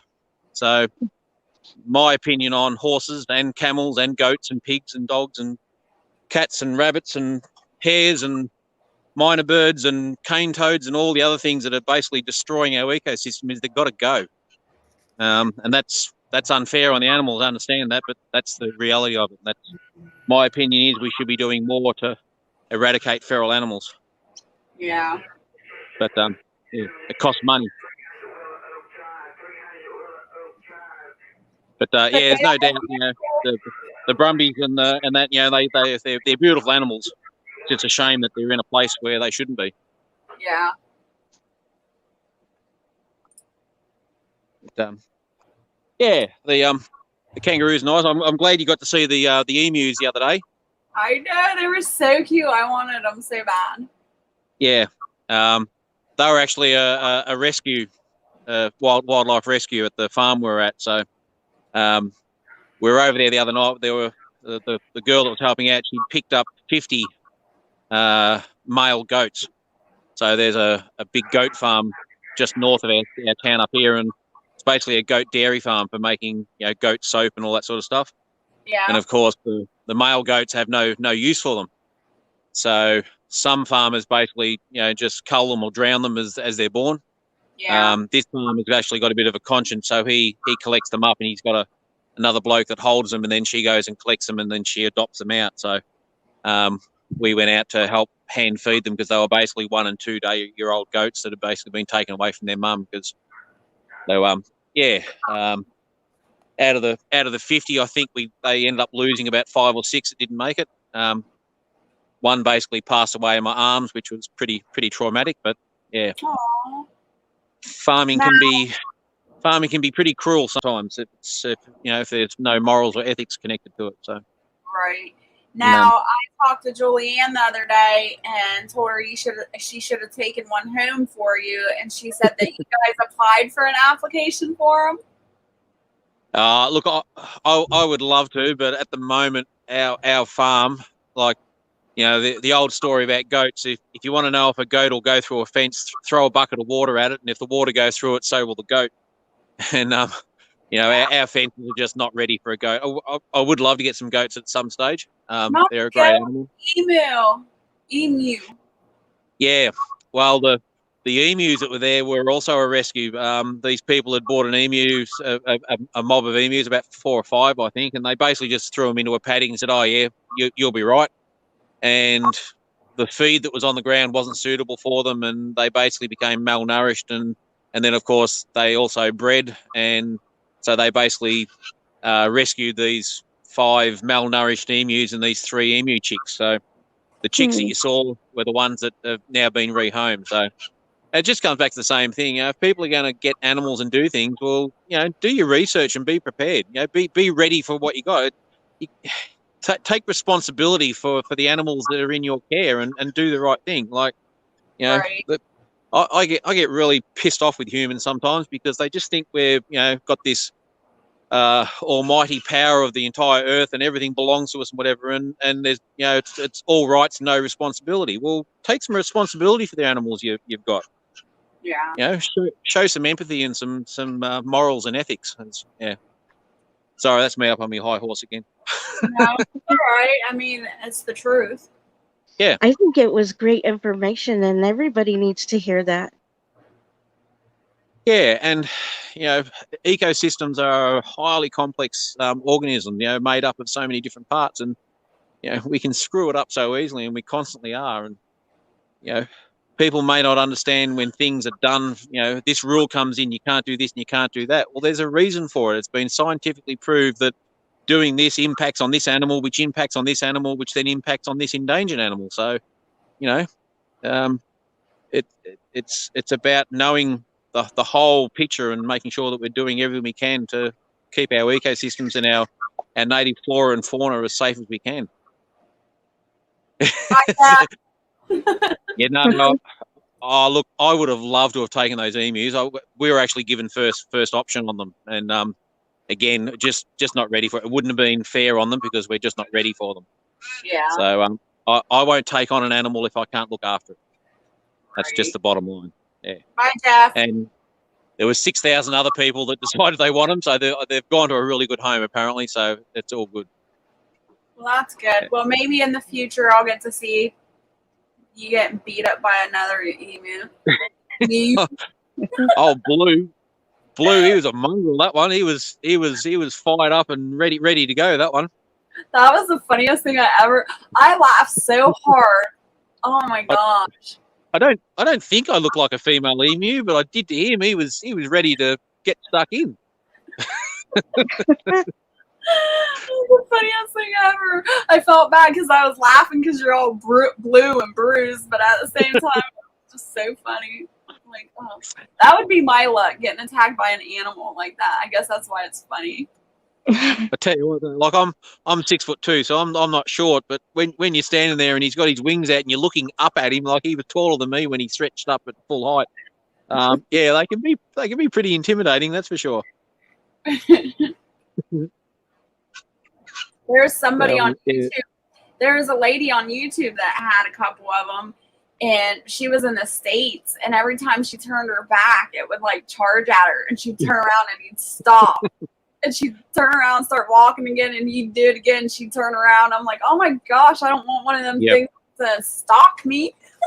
Yeah, the key to them, apparently the key to them is when they're little, like the ones we had the other day, it's interacting with them and spending time with them. So if they're just basically put out in the paddock and they don't know people, then yeah, they can be a little bit narky. So it's the same as any animal. The more you handle it as a little one, and then it grows up knowing that you're its friend, then you got less chance of it being a mongrel like that. And then you just got to worry about hormones. Yeah. Actually, just going back to the kangaroos, just another interesting fact: every single kangaroo, when it's born, actually has the biggest fight on its life. And the fact that they actually get there is pretty amazing. So the kangaroo birth canal is underneath the tail, and the entrance to the pouch is on its stomach. So when the actual joey is born, it's only about the size of a big peanut, and it then has to crawl from the birth canal along the fur and then find its way into the pouch and then find the mammary gland or the teat inside there. Oh, so wow. The fact that they do that, as just through sheer instinct, and they just know where to go, is pretty mind blowing. So every single kangaroo is the same. Yeah, that's crazy. I never knew that. Yeah. So it's a very underdeveloped pup or joey when it's born, and so yeah, it's basically a small hairless little thing, and then it crawls its way along the pouch and into the pouch, and then attaches to the teat, and it'll stay in there for quite a while it drinks milk and grows to a point where then it starts to venture out. The funny thing too is you'll see them, they're too big to get in the pouch, but they still love getting their drink of milk, so they'll go up to mum and they'll put their head in the pouch and still have a drink from inside there. That's pretty cool. It's like the teenage son that won't move out of the basement. Yeah. Wow. I really loved listening to you. You had great information, and I loved watching those kangaroos. Yeah, I always love kangaroos. They're I just love spending time with them. Other people sort of get sick of them because they as I said, they get onto people's properties and they eat, and the biggest problem with on my property is they've destroyed my fences. Oh no! So I've got a lot of I've got a 50 or 60-year-old fence, and the kangaroos have just knackered it. So But that's just something that happens. If it's not kangaroos, it's deers or sheep or cows or other things. So fencing's just like that. I'm curious, would like a high-powered electric fence keep them out or no? No, they tend to go straight over the top of it. So,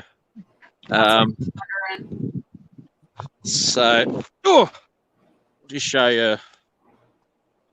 So I'm 6'2", and that's the top of the fence there at my chest. And though I just saw a lot of those kangaroos just go straight over the top of that like it wasn't even there. Wow. And the big ones, when they get a bit of momentum going and they do a big jump, they'll clear 7 foot easy without even much effort. So keeping them out of your property is pretty problematic. So you basically kind of have to work out a way to live with them. Wow. Once we get our garden bed set up and growing, that's going to be one of our biggest problems, is keeping them off it. But I mean, it just depends on how hungry they are. If there's other food available, if they've got a choice between just grazing in the paddock or jumping a 6 foot fence, well, they're just going to graze. But if there's no food around and they can see that, then animals being animals, they're going to get in there. Yeah. So to keep most kangaroos out, you got to be heading for about a 7 foot fence, sort of 6-7 foot fence. Wow. And that'll keep a lot of them out, but not all of them. Yeah, they're crazy mad. The other thing they do too is they love sitting on the side of the road, and then as you drive up to them, then they decide they want to cross. So we end up with a lot of roadkill with kangaroos, and a lot of panel beating and damage to cars. Now, you people in Australia eat kangaroo, right? Yes, yeah. So we were talking. I don't think you were in here earlier, but we were talking about how deer get donated to the food pantries here. Do you guys do any type of system there, like hunters that hunt kangaroo? Do they donate it to needy or? Not that I'm aware of. You basically have to have a permit to cull kangaroos because they are a protected species, being a native animal. So all of our native animals are protected under state and federal law. The kangaroos fall into a different category because the farmers have put a lot of pressure on governments to grant culling licenses. But basically, kangaroo is not a very popular meat in Australia. It is in the supermarket, and some people eat it. I actually really enjoy it. It's a really flavoursome and very lean meat. But the vast majority of the kangaroos that are culled, it basically goes into dog food and into the pet food industry, which is also, you have mixed emotions about it. So. Dragon saying scarecrows with motion sensors inside to move arms and legs. Yeah. Protect your garden.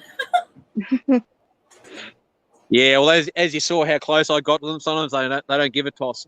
Yeah. Particularly if they're used to people, yeah. And where I am, there's a few houses, you've quite a few farms, and they basically just come out of the forest and make their way through farms, and they'll go to the one across the road one night, and then they'll come down to mine the next night. Just they'll move around and get the grass. But from my point of view, they don't eat much, so I don't mind. My cows are quite happy to share a bit of grass with them. Yeah. Yeah. The other really cool one we have around here sometimes, he's very rare to see, but I have seen him a few times. We've got a local echidna here that waddles around the property and digs up the garden beds, but I haven't seen him for a while. What is it? An echidna. What is that? It's basically a spiny anteater. So it's a little guy. They're generally about a foot long, and they have these really sharp quills and spines on them. They have a long snout with a sticky tongue, and they basically sort of waddle around because they're not real fast, and they find ant nests, and they basically have these big claws, and they'll rip the ant nest apart to get down and suck up all the ants. I haven't heard about one of those in a long time. If you go to our Sweeney's Creek Farm channel, either the latest video or the one before that I uploaded, we had one out at the farm, so I uploaded a little short. So if you want to know what an echidna looks like, there's a little video there. He was really cool. I would have loved to have picked him up, but yeah, they hurt. The spines are very sharp. Wow. Awesome. But you go walking through the bush and you quite often see signs of them. You'll see an ant nest just absolutely ripped to pieces. Wow. Yeah. The animals there just intrigue me. I can't believe how many different animals you guys have there. Yeah, because Australia broke off from the supercontinent, billions of years ago, and we became very isolated. So we've got a few unusual animals that don't exist anywhere else in the world, and that just comes from the fact that we've been isolated from Europe and the Americas for so long. The echidna is actually related to the platypus, so they're the only two monotremes in the world. So a monotreme is a link between reptiles and mammals in the evolutionary transition, and so they're an egg-laying mammal. So they actually lay an egg, which their young hatch out of, but then they also have a very simple mammary gland as well. So they then suckle the young, and which is pretty amazing. Yeah. And that's actually one of the biggest thrills you'll ever get. If you get to see a platypus in the wild, that's really, really crazy. They're amazing to watch.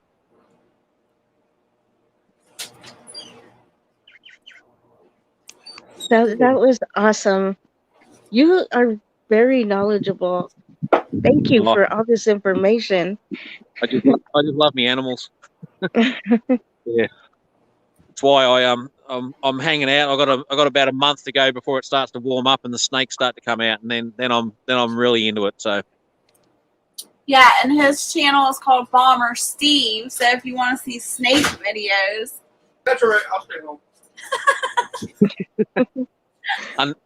Unfortunately, in this area, we only really get some kind of 3 species of snakes, so it's very limited to the amount of variety I can get. So I'm basically picking up a whole heap of eastern browns and a few red belly blacks, and then that's about it. So occasionally we get a tiger snake, but yeah, I'd love to live up north in Queensland where they get the pythons and all sorts of stuff. So.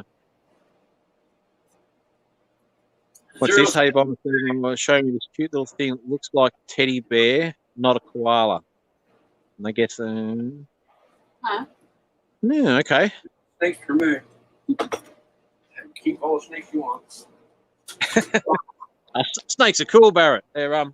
a vital part of the ecosystem too. You can keep them. They're really good for controlling your rats and mice and keeping your rodents under control. Yeah, I understand that, but you can keep them. Did They're also good for keeping some people away from your house. you hear that? Yeah, keep me away too. I knew he was going to say that. Yeah. Just Yeah, my no.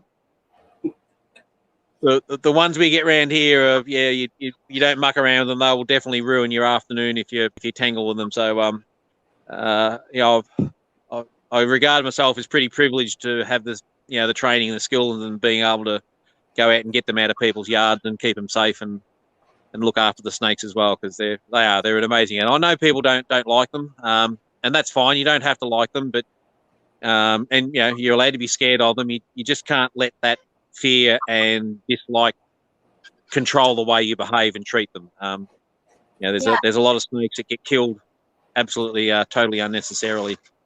So you need to be nice to the snakes. It's actually one of my favourite catch cries. Be nice to snakes. Anyway, guys, I've just got to someone here I've got to catch up with. So I'll get going. All right. Thanks for coming up, Bomber Steve. I really Yeah, appreciate we'll have it. to do it again sometime. Yes. Thank you. All right, We'll see catch you you all later. Bye. Bye. Awesome. Awesome. I learned love- a lot just now. Yeah, I love seeing all the animal videos in Australia that he does. It's so fun.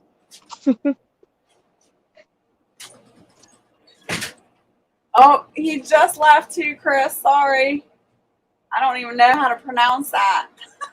I don't know. Quokka, maybe? Yeah, tonight's been really fun. I thank you guys for all coming out. This is awesome.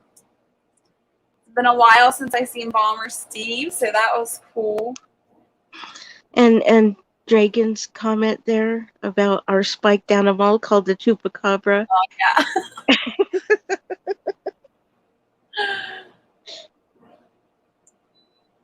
Dragon says, are you talking about wombats, Chris? I don't know. I can't keep our animals straight, let alone somebody else's country's animals straight. Every time I talk to Bomber Steve, there's a new animal I've learned about, which is cool. Sometimes I just can't retain that information. There's too much going up there. He did have a lot of information. He reminded me of Steve Irwin. Mm-hmm. Funny, their names are both Steve, huh? Brian says that was awesome. I agree.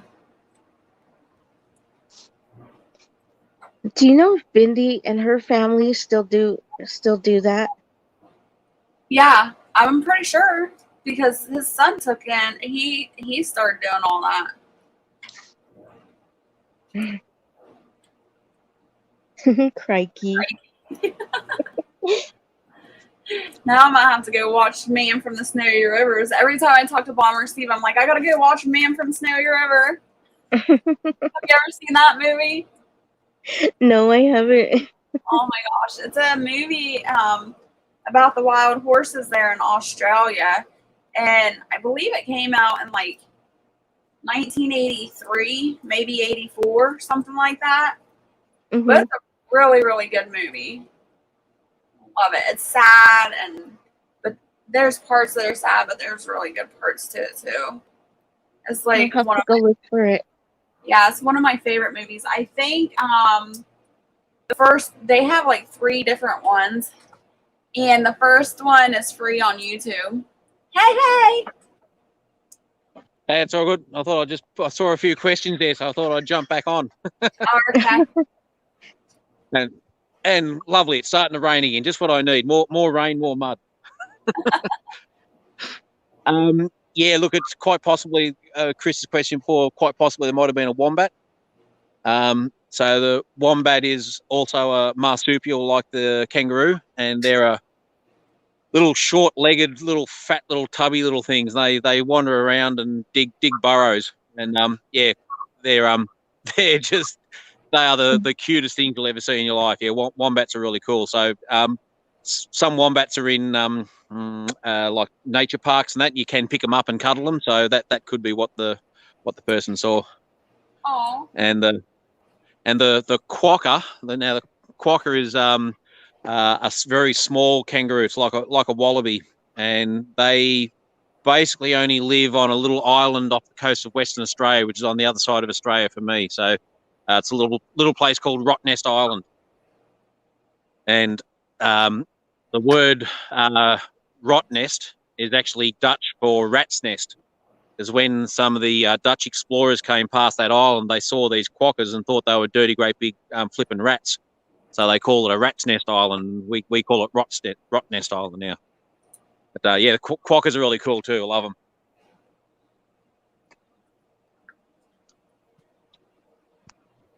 Yeah, Dragon. I'm sort of we're also on tank water and that, so the only water supply I've got at the house is what falls out of the sky at the moment. So I'm very loath to complain about the rain because I kind of need it, but at the same time, we've had a lot of rain in the last month, and my entire house is basically surrounded by mud. So I sort of go between, oh, great, rain for the tank. Oh, I'm sick of the mud. Oh, rain for the tank. Oh, I hate being wet. So we're having a bit of a wet winter. So yeah, you don't like to whinge, but anyway, you have a bit of a whinge sometimes. Yeah. Oh, I'm glad people enjoyed some of the information. I tend to ramble a bit when I get onto the Australian animals. That's okay. We I enjoy. like hearing it. What did you say, Barrett? Barrett wants to know what the temperature is there. Bloody cold. What, Virginia? Whatever the scale for bloody cold is, it's around about there. So it's about, I reckon it's probably about 10 degrees Celsius at the moment. So I don't know. I think that's about high 40s or something or other. Hello, Virginia. In that silly temperature scale you use over there. Come on, guys. How hard is it? Get with metric and get with Celsius and make it easier for the whole world. I don't like numbers. You know, I used to know the metric system, and because I don't use it, I don't remember it. Well, it's a base 10 system, so it's all based on the number 10. It's a lot easier to use. Hey, Kim. Tens, hundreds, and thousands. It's quite simple. And the thing with the temperature scale too is like our Celsius scale. The freezing point of water in Celsius is 0, so it makes it really easy. 0 is where things turn to ice. Anything below that's really cold. So the fact that Fahrenheit is sort of the freezing point. What is it? 32 degrees. Like that's that's just difficult to comprehend.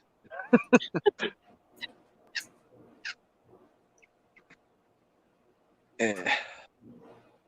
Probably hear a few of the local birds having a bit of a chirp around here too. I'm not good on my bird identification.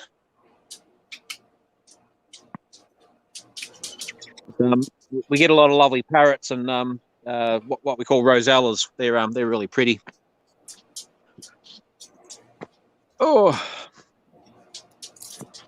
Every time I talk to you, I end up having to look up new animals because I don't know what they are. Yeah, well, there's plenty to sort of look up and learn about. Yeah.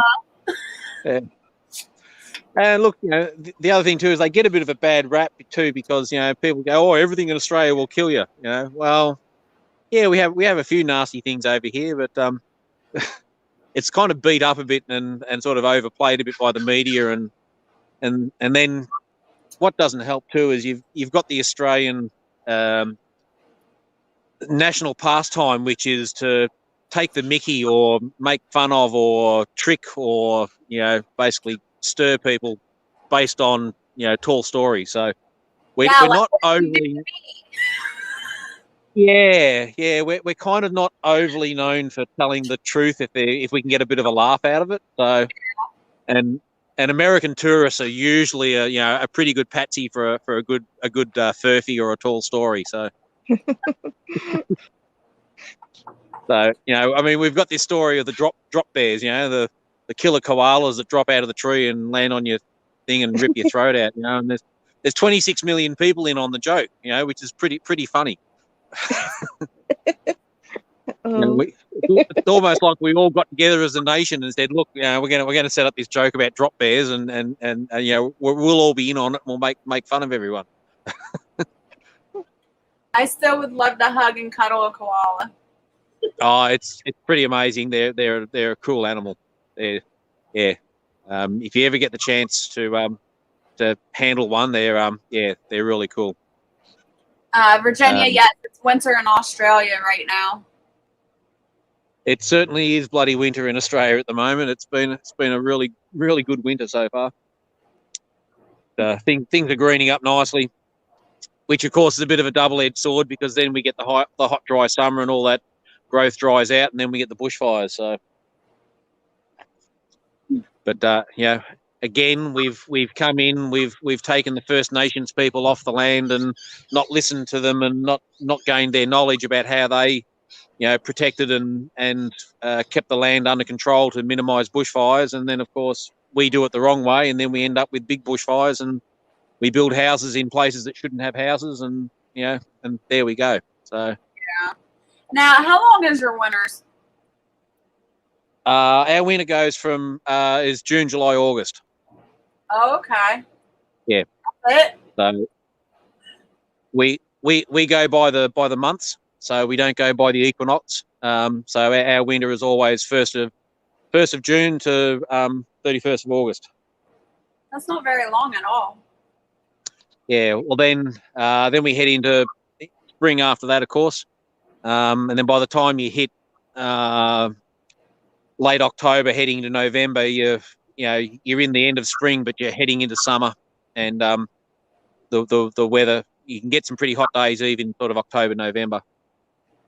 Wow. By the time you hit late December and January, this area here, not uncommon to hit 40 to 45 degrees, so that's 100 to 115. They're really fun day. I love the hot weather. I don't really love 115, but 45 degrees. But yeah, I much prefer summer to winter. Yeah, I love the sloth. Yeah, sloths are pretty cool. We don't have them here, unfortunately. The closest thing we've got to a sloth is actually the koala, because they spend about 22 hours a day asleep. And that's mainly to do with the fact that their diet is made up of gum leaves, and gum leaves have eucalyptus oil in them, which is basically a toxin. So they basically get kind of drug induced by the eucalyptus leaves, so they have to sleep a lot to digest the leaves and actually get the nutrition out of it. So which is also pretty interesting. I just remember the song. Kookaburra sitting in the old gum tree. Mary, Mary, king of the bushes, he. Laugh, Kookaburra laugh, Kookaburra gay, your life must be. Now, that particular song was recently in a legal dispute in the last few years. You'd know the band Men at Work, who did the song Down Under? Yes, I do. Yeah, well, they were basically sued by the estate owners of that particular song because they said that they stole the flute part of it. They stole a riff out of that particular song. Wow. And and that was actually found to be true. And Men at Work actually, admitted it, and it wasn't deliberate or whatever, but they apologised and some money exchanged hands, and it was all sort of sorted out. So yeah, it's a pretty cool song. Yeah. Kookaburras are great. We get a few of those around here too. So Well, that was interesting. Barrett would actually love kookaburras because one of the main items on a kookaburra's diet is snake. Oh, So they're a predator. They're actually they're a predator. They're a kingfisher bird, and they're a predatory bird. So they will eat lizards and snakes and reptiles, and if they get hungry enough, they'll raid other birds' nests and eat chicks out of the nests as well if they get hungry. So yeah. A kookaburra. Kookaburra. Kookaburra. Look it up. He's in there looking it up. Yeah, no, they're really cool. I can't pronounce your animal names. Kookaburra. There you go. I ain't saying it again. It's funny, like our accent is very sort of twangy, so we have that ang sort of sound to it, which doesn't go well with some American accents. Nope. No. At least not mine. How do you say? Oh, mongooses. Yeah, there's an Aussie for mongooses. Mongoose. Yeah, we don't say everything differently.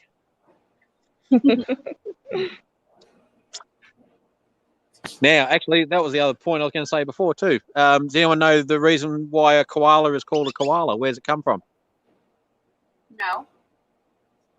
Okay, don't. so it's actually a First Nations word, so it's an Aboriginal word, and it actually means no drink.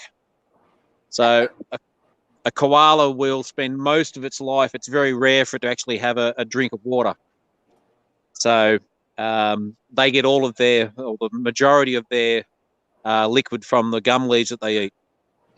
So because they're terrestrial, live up in the trees, they're pretty clumsy and pretty ordinary down on the ground, and they're vulnerable. So they don't like to come down to the ground to have to drink. So they've evolved to get all the liquid requirements they need from out of the leaves, and so they can stay up in the trees as much as they can.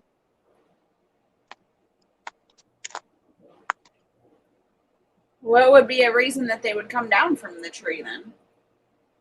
Moving from tree to tree if they've exhausted the gum leaf supply. In times of drought, if the leaves are too dry and there is a bit of a water around, they will come down and drink if they're thirsty, if they have to. But the Aboriginals noticed that they very, very rarely did that, which is why they called them no drink, which is koala. The other thing that drives them mad is bushfires. So every time a bushfire goes through, we lose a lot of koalas because they just can't escape the flames. Fast enough, yeah. No, it's very, very, very sad. That is sad. Yeah.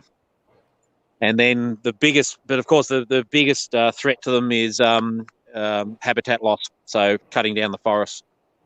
Yeah.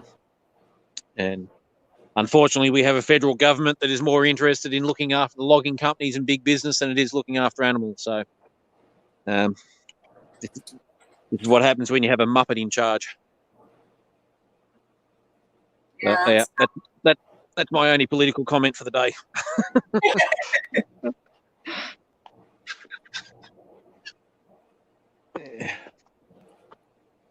But, yeah, you might be able to see a little bit wet and nice rain falling. I'm getting a bit of rain on my phone. Yeah. Yeah, I was watching that. Yeah, it's you get some lovely scenery when the eucalyptus forest when it rains. As soon as the water hits, you get that. There's a certain smell that comes up from the eucalyptus mulch on the ground, and yeah, eucalyptus mulch is actually used in a lot of gardens as a mulch, and yeah, it's great stuff. Breaks down really slowly, and produces really black, rich soil.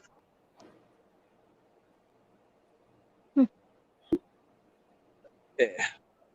So interesting. Mm-hmm.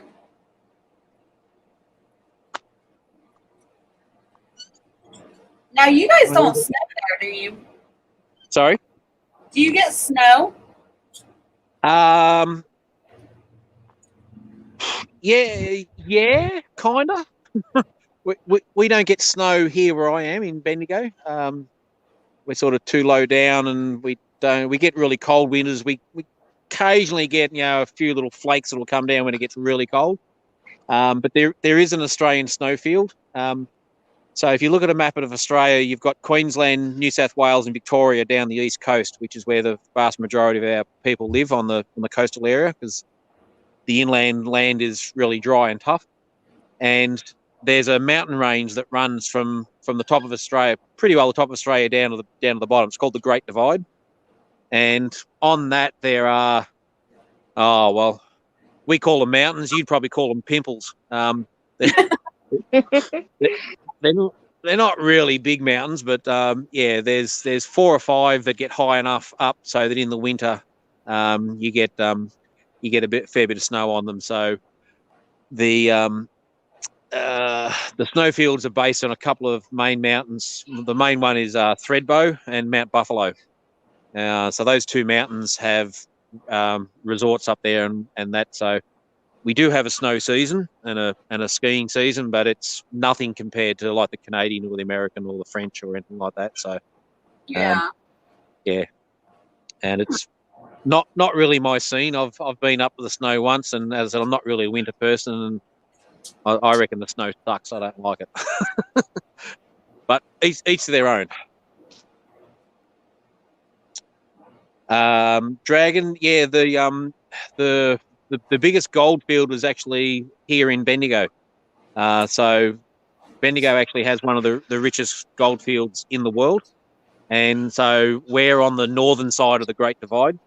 So where the Great Divide came up, if you go to the north of that into central Victoria, you'll find two places. One's called Ballarat and one's called Bendigo. And that's where the vast majority of gold was actually found and mined in Australia. There were other gold fields over in Western Australia and up near Sydney and that, but yeah, not as big as ours here. In fact, the Australian Stock Exchange used to be based in my little town here in Bendigo. It used to be the centre of Australia. But yeah, that was 170 years ago. Wow. But there's actually still as much gold under Bendigo as what they ever took out, but it's so far down it's basically uneconomical to get it out.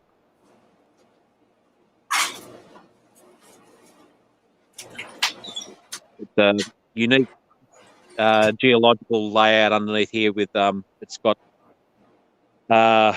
sandstone on the top from ancient seas and that, but then there's bands of granite and quartz, and it's the actual seams of quartz that contain the gold underneath. So a lot of the mining here was digging down, finding these quartz reefs, bringing all the quartz up to the surface, and then crushing it and extracting the gold out of it. So we have a lot of mullock heaps and old mines and mine shafts and all sorts of stuff all around the town here, which I'm actually going to do a video on one day once I get a bit of spare time. Oh, I'd love to see that. Yeah. Yeah, well, you basically can't go anywhere in Bendigo without finding some evidence of the mining that was going on. And there's a lot of gullies, and you'll often see a gully that's washed out, and nearby that will be these mullock heaps where the miners threw all their dirt and that they dug up, and yeah, a lot of damage to the ecosystem from mining in the area as well. It's sort of taken, well, it's 150 years or 100 years later, and it's still healing, which Wow. can be yeah, there was a lot of people here back in the day, all chasing gold, and then some of them found it, some of them didn't, and some of them set up other shops and re-established their businesses, and that's how our town was built. So much history there. Yeah. My ancestors, some of my ancestors came out gold hunting, and none of them made it rich, unfortunately, but they all ended up with jobs and set up here, and that's why I'm here. That's why I was really interested with Gemma talking about the castles and that, and it just reminded me of my surname's O'Connor, and so I come from County Cork in Ireland, and apparently where my family comes from, there's a big castle there, which I'd love to visit one day. Yeah, that would be awesome. That would be awesome for you to film that trip too. Yeah. It'll hopefully happen one day. Not for the foreseeable future, but we'll get through it. Great. I can't wait because I'm coming to a bed and breakfast in Australia as soon as the borders open. You certainly are. Got the Vegemite and toast waiting for you. I know. What the heck? Well, at least I'll have you guys there to instruct me so I don't put like a whole heaping handful on like all these other people do. Yeah, I was on Lala Farms live the other day, and he was saying, "How do you guys eat that Vegemite stuff?" I said, "Well, how much did you put on?" He said, "Oh, fairly thick." I said, "Mate, not even Australians eat it like that." I said, "You got to put that stuff on like it's radioactive." Yeah. Just a little smear, lots of butter and a little smear. Who was it? Homestead Aquarius. I was watching his video of him trying it, and I'm like, ah. Did you see that? No, I haven't seen that one actually. There are a few out there. There's a few on YouTube of Americans tasting Vegemite, and yeah, some pretty funny stuff. I have to go watch some of that. That's Oh my gosh, they're hilarious. And then there's the ones on TikTok that do it, and those are even funnier. Oh my goodness, because you get their like instant reaction, on TikTok. It's like, Yep. oh, I remember watching one video, and this elderly lady had a taste of it, and she went, "Oh my god, that tastes like feet." like, And I'm thinking, well, one, how do you know what feet taste like? But I tell you, if you're on TikTok, there's an American basketballer who's living over here in Australia at the moment. He's a blonde-headed guy, and I can't remember his username. But he's done a whole series of TikTok videos trying Australian food. If you can find him, he's really cool. Yeah. Yeah, I would love to see it. He has a go at Tim Tams and Pavlova and Vegemite and chip sandwiches and dim sims and all sorts of stuff.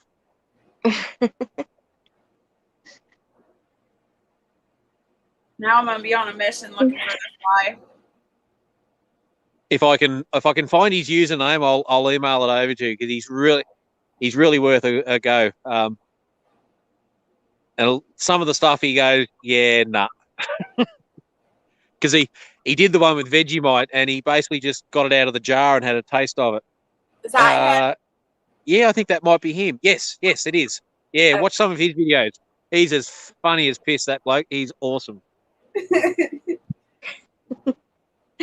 The first video that popped up says trying Australian fairy bread. That's it. Yep. And he's loving living out here. He just seems like a real cool, genuine guy. But he tried the Vegemite out of the jar, and he said, and he basically nearly threw up. And of course, he got a whole heap of comments going, "Mate, what the bloody hell are you doing? Like, not even bloody Aussies eat it like that. You're crazy." So anyway, he did another video. He said, "Look, I've taken a hit on the chin. I've been absolutely sledged by the amount of people that told me." He said, "I'll do it the right way this time." And he got a bit of toast, and he spread a little bit on, and then he had a bite, and he went, "Oh yeah, I get it now.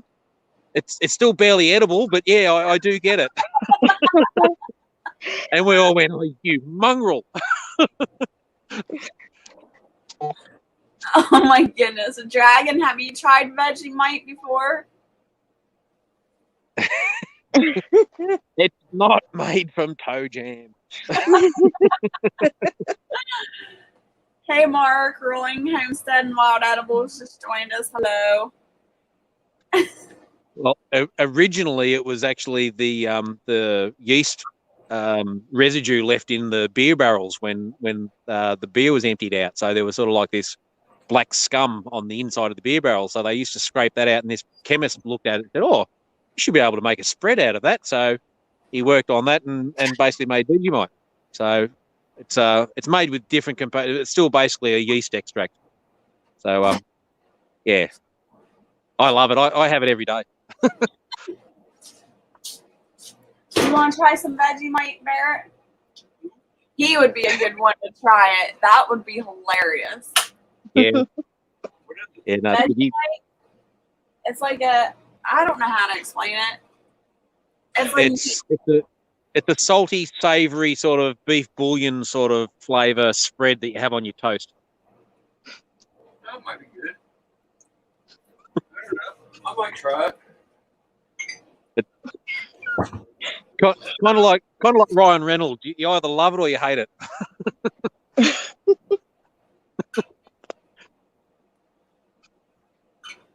his facial expressions when he tries new stuff is just like unbearable. I lose it. I made him do a video, a quick, like a short video of trying on TikTok. There was a thing going around watermelon and mustard combination. Yeah, I have seen that before. Yeah. I made him try it. Oh my gosh, Yep. It was hilarious. You don't put mustard on watermelon. You don't put salt. Yeah, I'm with you. Mustard does not belong on a watermelon, as far as I can tell.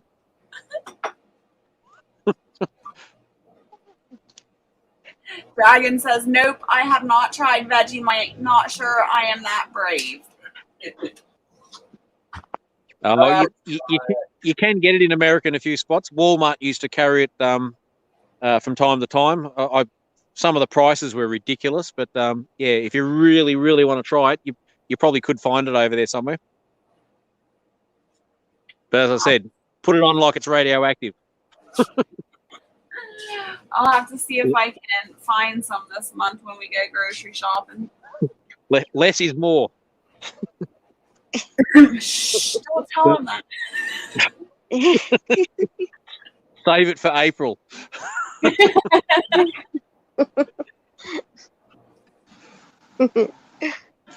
Yeah, Jess, we've got the menu all worked out for you. So it'll be Vegemite toast for breakfast, and then it'll be a good old fashioned Aussie meat pie with some dead horse.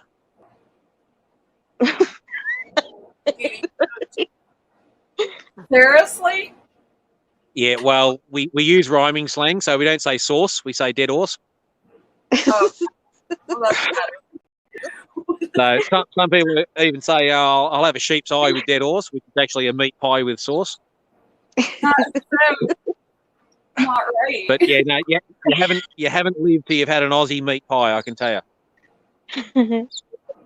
And then for tea we'll have I'll do hamburgers Australian, so a hamburger with a lot, which has pickled beetroot on it, and then we'll have pavlova for dessert, and that will be a full on Aussie experience for you.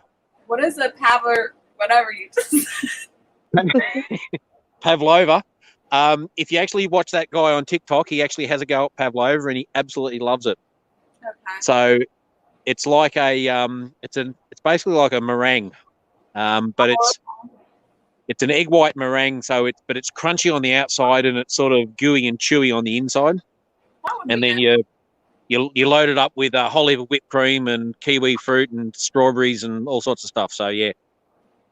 You ready to go to Australia, babe? No, they got snakes.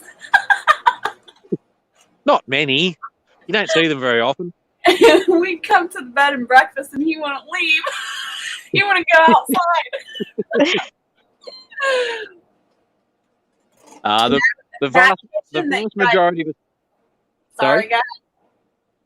I was going to say the vast majority of Australians don't even see a snake in their lifetime. And I said your guys' kitchen is crazy. It's awesome. Yeah, it's pretty cool. I was cooking in it last night and enjoying it. So yeah. I bet you guys have so much elbow room. Yeah. Well, that front bench is it's 4 feet wide and 10 feet long, and it's got a sink in it, and all the rest is bench space. That's awesome. So yeah, it makes serving meals pretty easy because I can sort of prep on one side and then push it over to the other for serving, which is really cool. So when you guys do open the bed and breakfast, are you going to have staff, or are you two just going to run it? No, we'll just run it. Hopefully by then I'll be retired or moved on and based on the farm. So. Oh, okay. Yeah. But we've got a lot of building work before that happens. Yeah. Yeah. But it's came a long way. Yeah. I'm looking forward to the spring when it sort of starts to dry up a bit and we can get a few things done. So the wet weather is holding us back a bit at the moment, particularly like outside anyway. Yeah. All right. Well, that's my lunch break over, so I suppose I better get back to work and get a few things done. How long's your lunch break? Oh, about an hour. Oh, wow. I'm pretty flexible, so I can take it whenever I want. Yeah. Sometimes I work through the day and then finish an hour early, take my lunch break at the end of the day. So it's as long as the work gets done, everyone's pretty cool around here. That's awesome. All right. Well, thanks for visiting and hanging out with us. I really appreciate it. And we got to do it more often. I miss hanging out with you and Julianne. Mhm. Anytime. our channel's just got over the 400 mark, so we're starting to climb up, which is good. So yeah, if anyone wants to come along and join the channel, we'd certainly appreciate it. We love all of our subs. Awesome. I'll send them Yeah. your way. Cool. All right. right. You have a good one. Bye. Take care. Catch you on the flip side. Yep. See you. Yeah. So yeah, him and his wife, they're building a bed and breakfast. It's awesome. They've basically they're building their own house too, and they've like recorded every step of the way of it. It's been really awesome. I know that sounded awesome. I'm glad he came back and gave us some more information. I know. I was kind of shocked. I looked down and seen him, and I'm like, hey. Awesome. Good people, very good people. So his channel is Bomber Steve, and then him and his wife's channel is Sweetie Creek Farms. Awesome. Always learning something new from them. And his videos on he for a living he does he catches poisonous snakes or venomous snakes from people's houses or whatever on their property, and then he releases them back into the wild. So they're really interesting videos too. And when I first started watching him, oh my gosh, him releasing those snakes back into the wild, sometimes the snakes would like jump or squirt, you know, and I would jump. I'm like, oh my gosh, they're good videos. I like that kind of scare. That's about it. Brian says, I enjoyed that. I'm glad you did. Great information. He timed me out when I was going to ask him if his next show would be Pterodactyls of Australia. Is that how you spell pterodactyls? Pterodactyls? Huh. Hmm? That's how you spell pterodactyls? I didn't know that. Mm-hmm. Huh.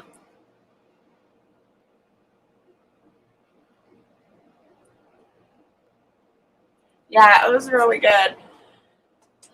This was a really good live, actually. I'm kind of sad I played music at the beginning of it now.